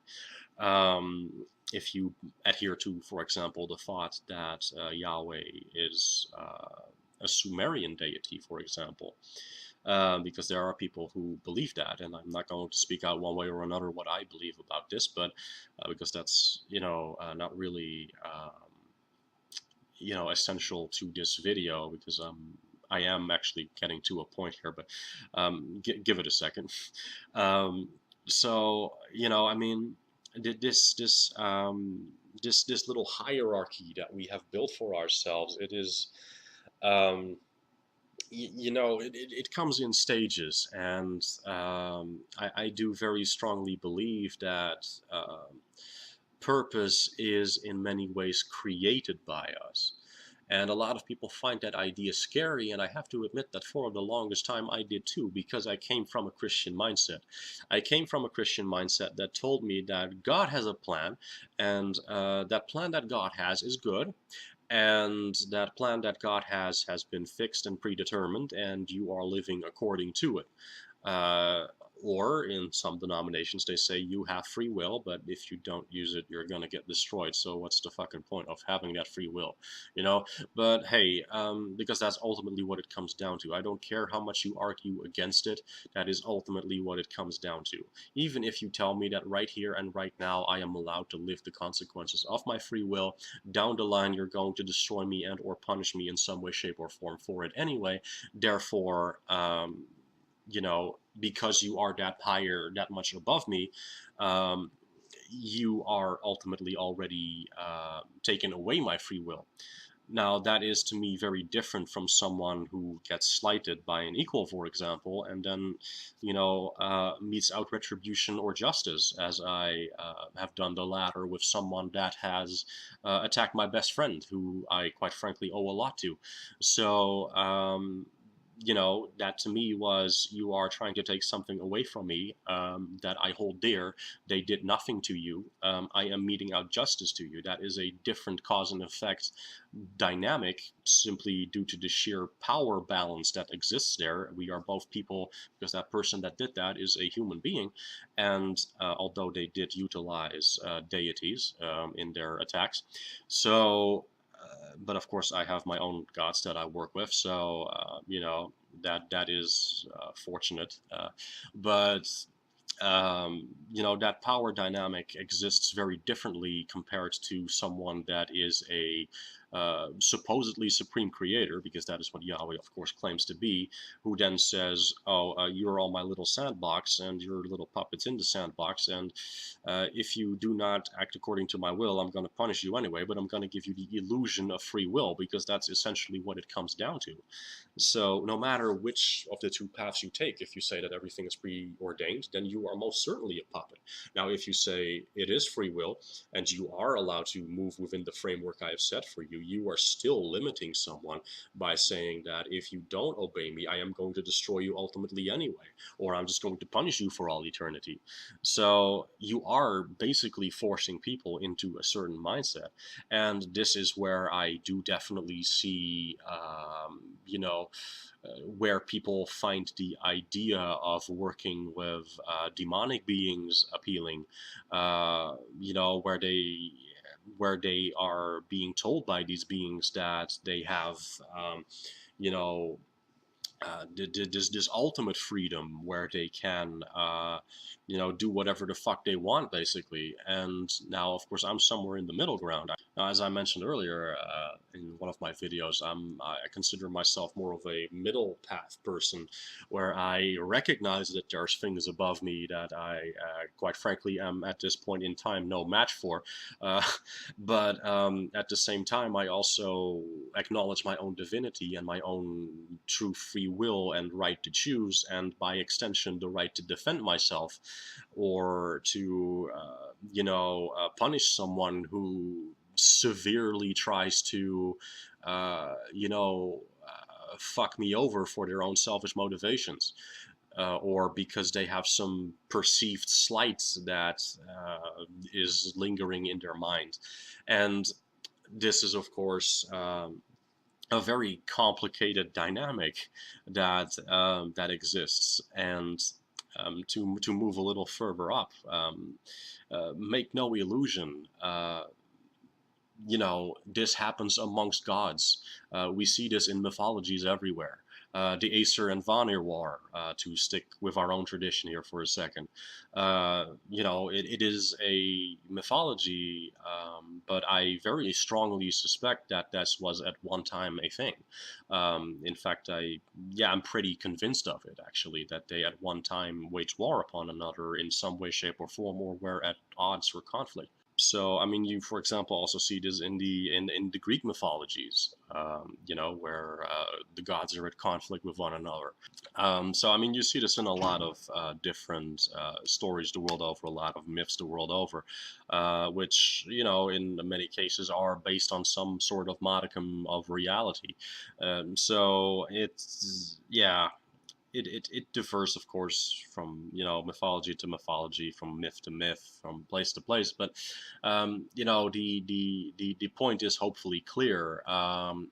Things are really not as structured as many of us have been forced down our throats to believe by the Abrahamic faiths.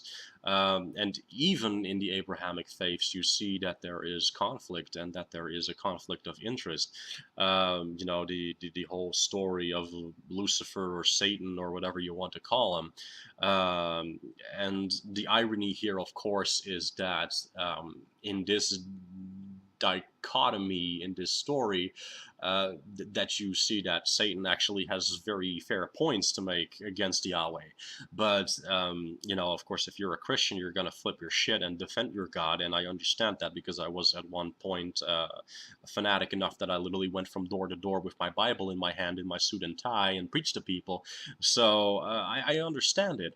But that doesn't make it right or true. You know what I'm saying? So your feelings and your conditioning and your current sensibilities may or may not be justified in that, and um, we basically live ultimately in a universe that is far less structured than we think, and to some extent we have to create meaning.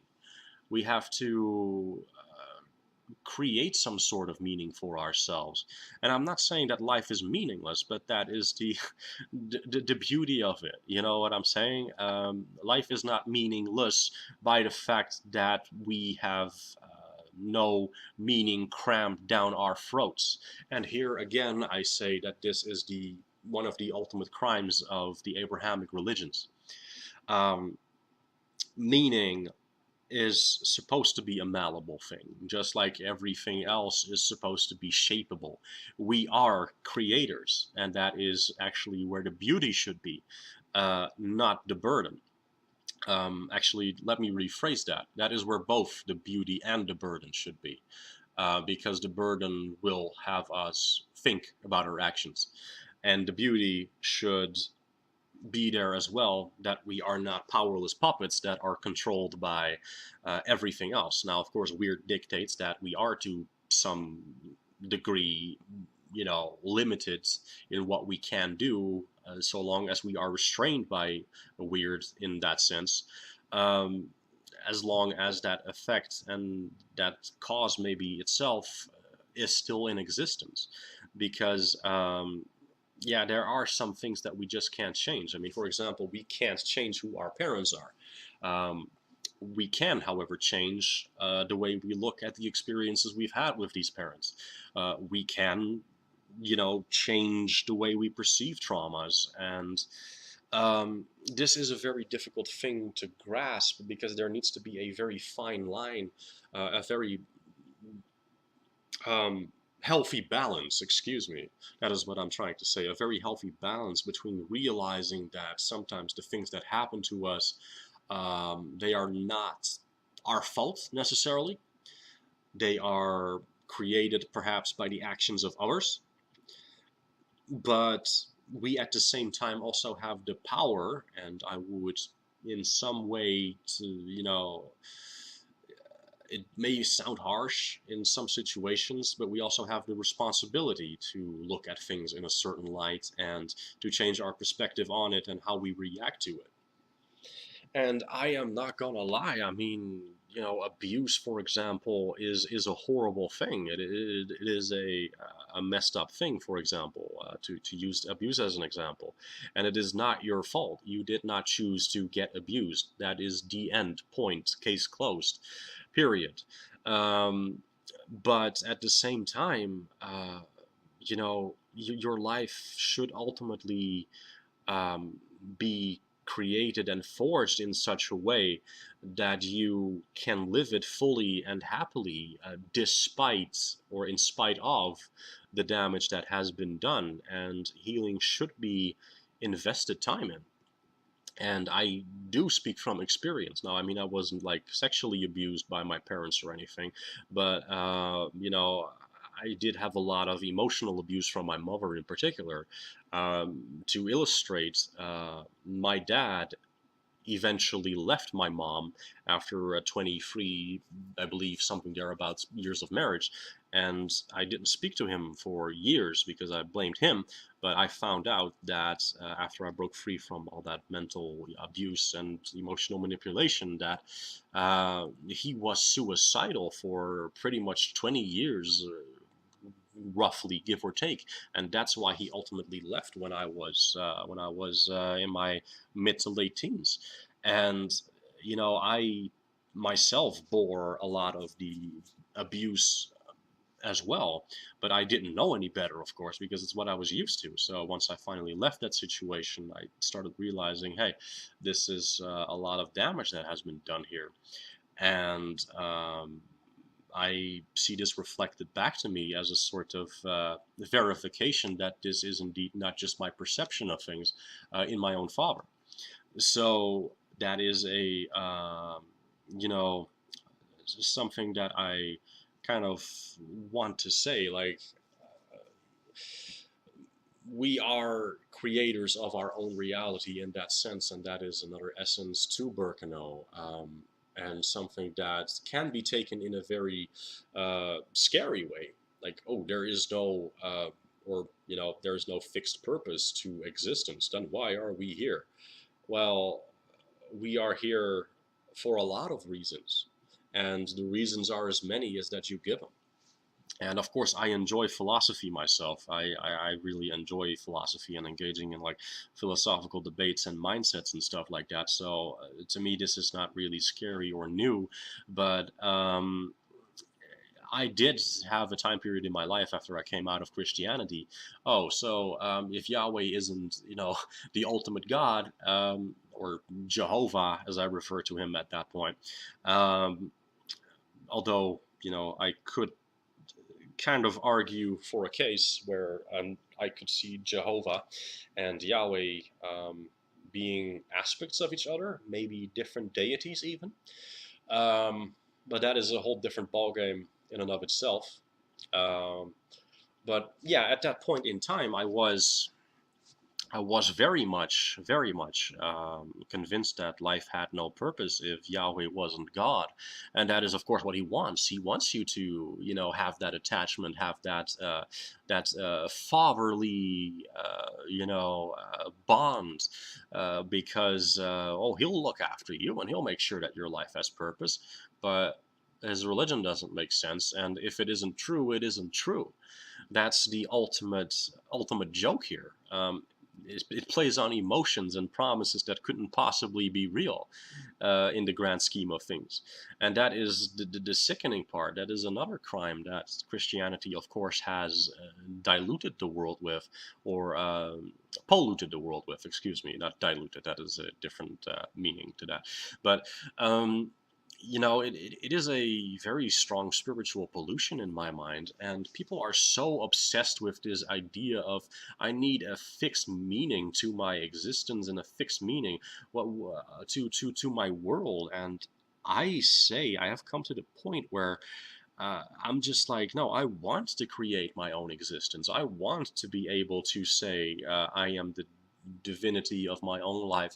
And I really don't want to mindlessly be a reactionary being that reacts to everything that comes their way. I want to be able to cause things. I want to be able to put forth my own energy and will and intent. And that's what I think the beauty of magic is. You do a spell for this, and suddenly, you forget about it. And a couple weeks or months later, uh, shit starts flowing in that you have asked for, or you know what I mean. And sometimes, yeah, shit seems so insurmountable or impossible for just your own magic, and you talk to a god or goddess and you say, hey, listen, uh, can you maybe help me do shit? I will give you that and that in return. And uh, in that way, you are creating change because you are the one approaching them, of course, and they're just, acting on your behalf, and they do, of course, require payment.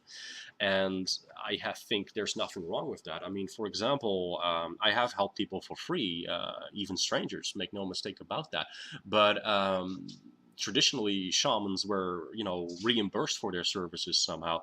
So. I don't think it's that strange that gods ask this. Um, that they want some sort of payment, and I mean, if I just keep giving and giving and giving for free, everybody's going to come to me, and they're going to ask me for favor after favor, and I end up getting drained. And I mean, I do need to take care of myself as well, and they do too. I mean, gods do too. They do live at the end of the day off of energy. They are partially sustained in godhood by people believing in them, or by their assignment that they have been given from higher authorities who are maybe like, uh, you know, planetary head, or like a galactic head, like a spirit who rules over a subsection of this galaxy. You know what I mean? I mean, it is my experience that there are like hierarchies. There is a universal hierarchy that has been established according to qualifications and powers and laws that are in effect.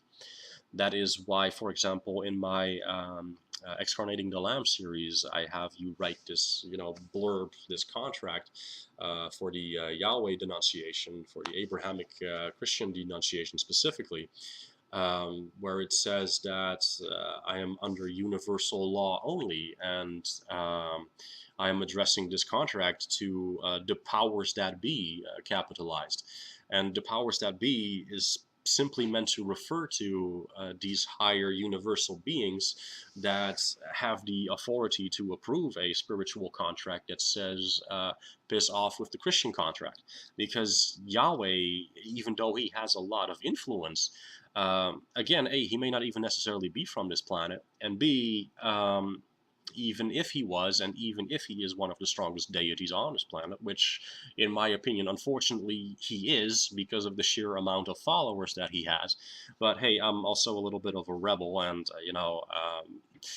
yeah, I just don't agree with what Yahweh stands for at all, and I don't think the vast majority of people would if they truly looked into their religion and their faith, and if they stopped just believing what modern day pastors and preachers who are not living in the deep South USA, are spouting off of their little stands, because they would realize that what the Bible really says is that humans are pieces of filth, and that we quite frankly just need to be exterminated so that we can all go to heaven, because that's what the Bible ultimately teaches. So, yeah, because we down here, as long as we live down here, we're filthy, sinners and blasphemers, and you need to subjugate to, everybody else above you. You're basically the highest form of creation of the lowest form of creation, which is, of course, the physical plane, even though it was supposedly perfect in the beginning. But you see these contradictions after contradictions. And anyway, I'm rambling on a little bit, but hopefully you see my point. It is just something that doesn't make sense. There shouldn't be a ultimate restriction, because if we're talking about freedom, if we're talking about free will, if the dynamic such as described in the Abrahamic faiths is true, there is ultimately no true free will. So, because at the end of the day, yeah, you're gonna be judged. And I mean, I have heard of, like judgments being carried out by higher spirits. Absolutely. I have worked with that kind of thing. I have, in my line of work, shall we say, dealt with spirits who have gotten their, who were literally punished by forcefully being reincarnated, for example, because they fucked up so bad that once they were out from under the protection of somebody else, or once they were captured in some way, shape, or form, that they were forcefully reincarnated to be, sentenced to a period of punishment. So that is stuff that I have seen and encountered and experienced. But yeah, no, I mean there are so many things at play, so many factors that weigh into the nature of existence and our goals and our purpose and all these things. To come back to the original point, life isn't certain, and the cyclical nature of Berkano um, is a sort of certainty, but anything else in between is kind of not certain and hidden and kind of should be, because if it wasn't, there would be no point to making decisions in the first place.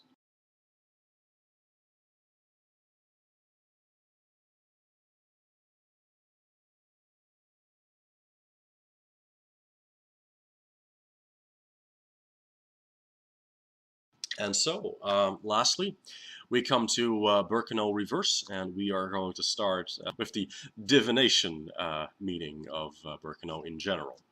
So in upright, no, excuse me, in reverse, Berkano's general meaning in divination is obviously about a lack of growth. It is about a reduction, contrasting Berkano's upright meaning or meanings.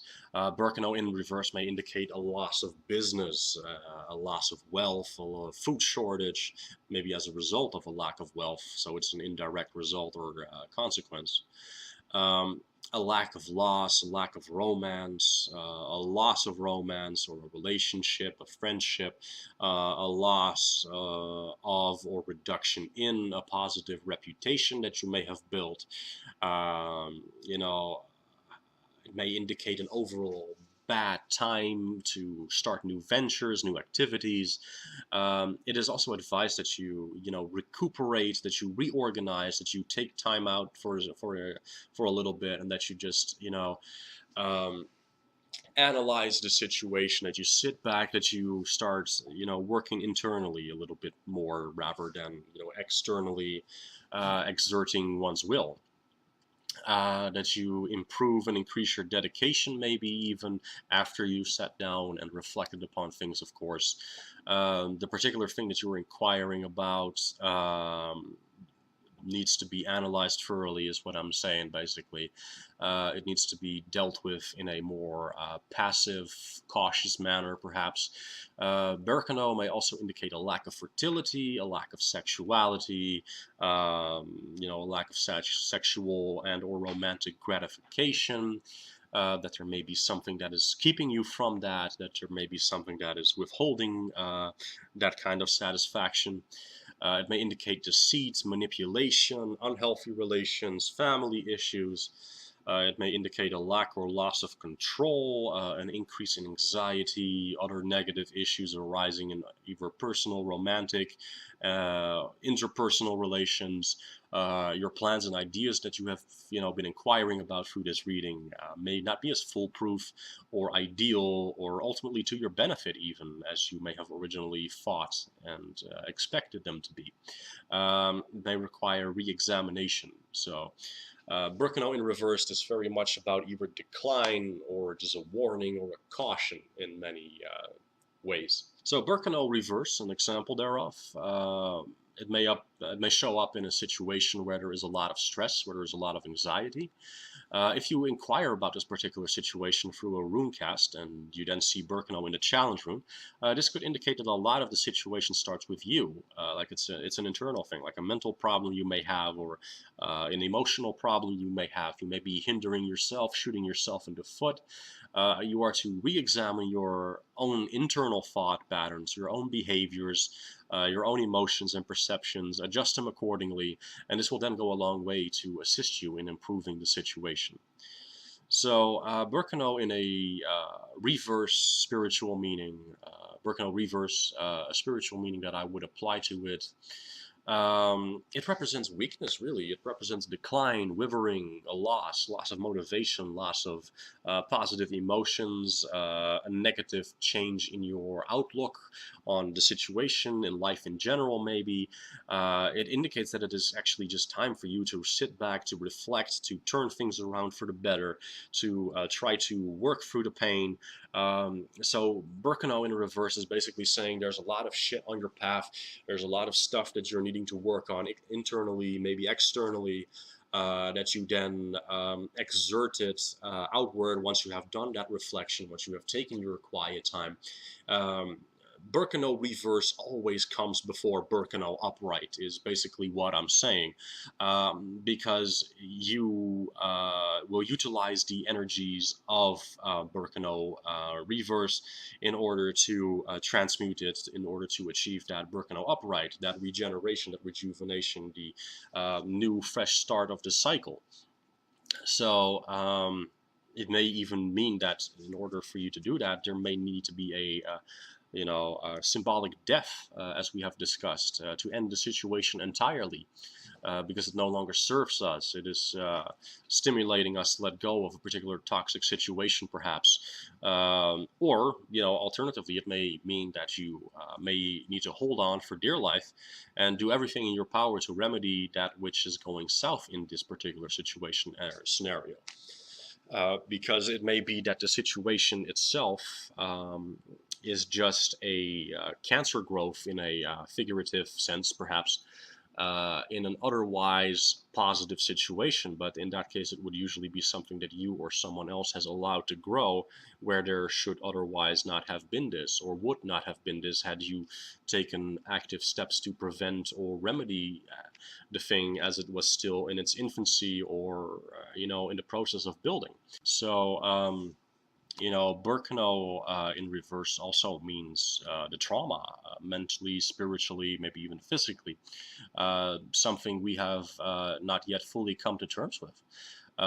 It is an indication that we are in need of healing. So that's why I said that Berkano reversed usually comes before Berkano upright in the aspect of healing and regeneration and rejuvenation.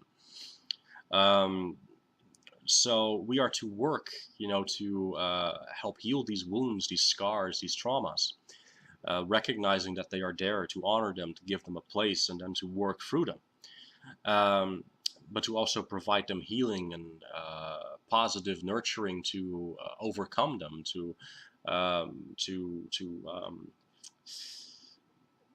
give them a place, and to you know grow strong in spite of, despite of, and maybe even through the experiences that we have learned, and to perhaps transmute that and share our experiences with other people to help them heal from their stuff, instead of letting the traumas fester, sit, rot, and to infect us. And meanwhile, we will become ill if we do not remedy these kinds of things.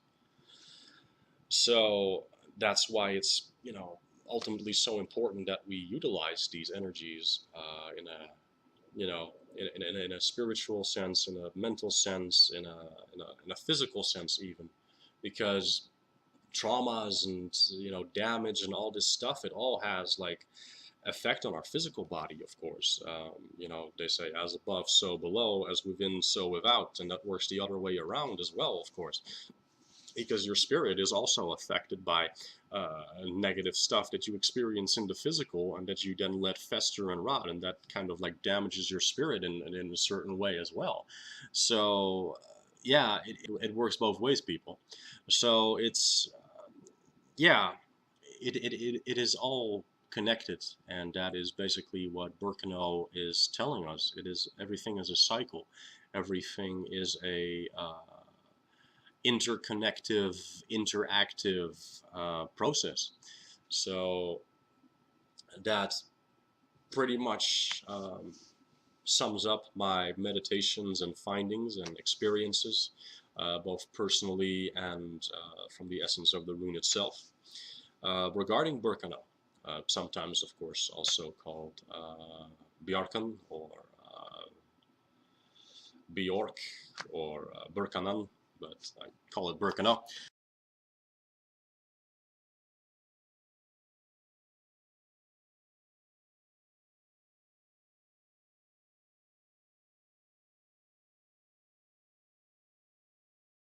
I guess that pretty much concludes this rune.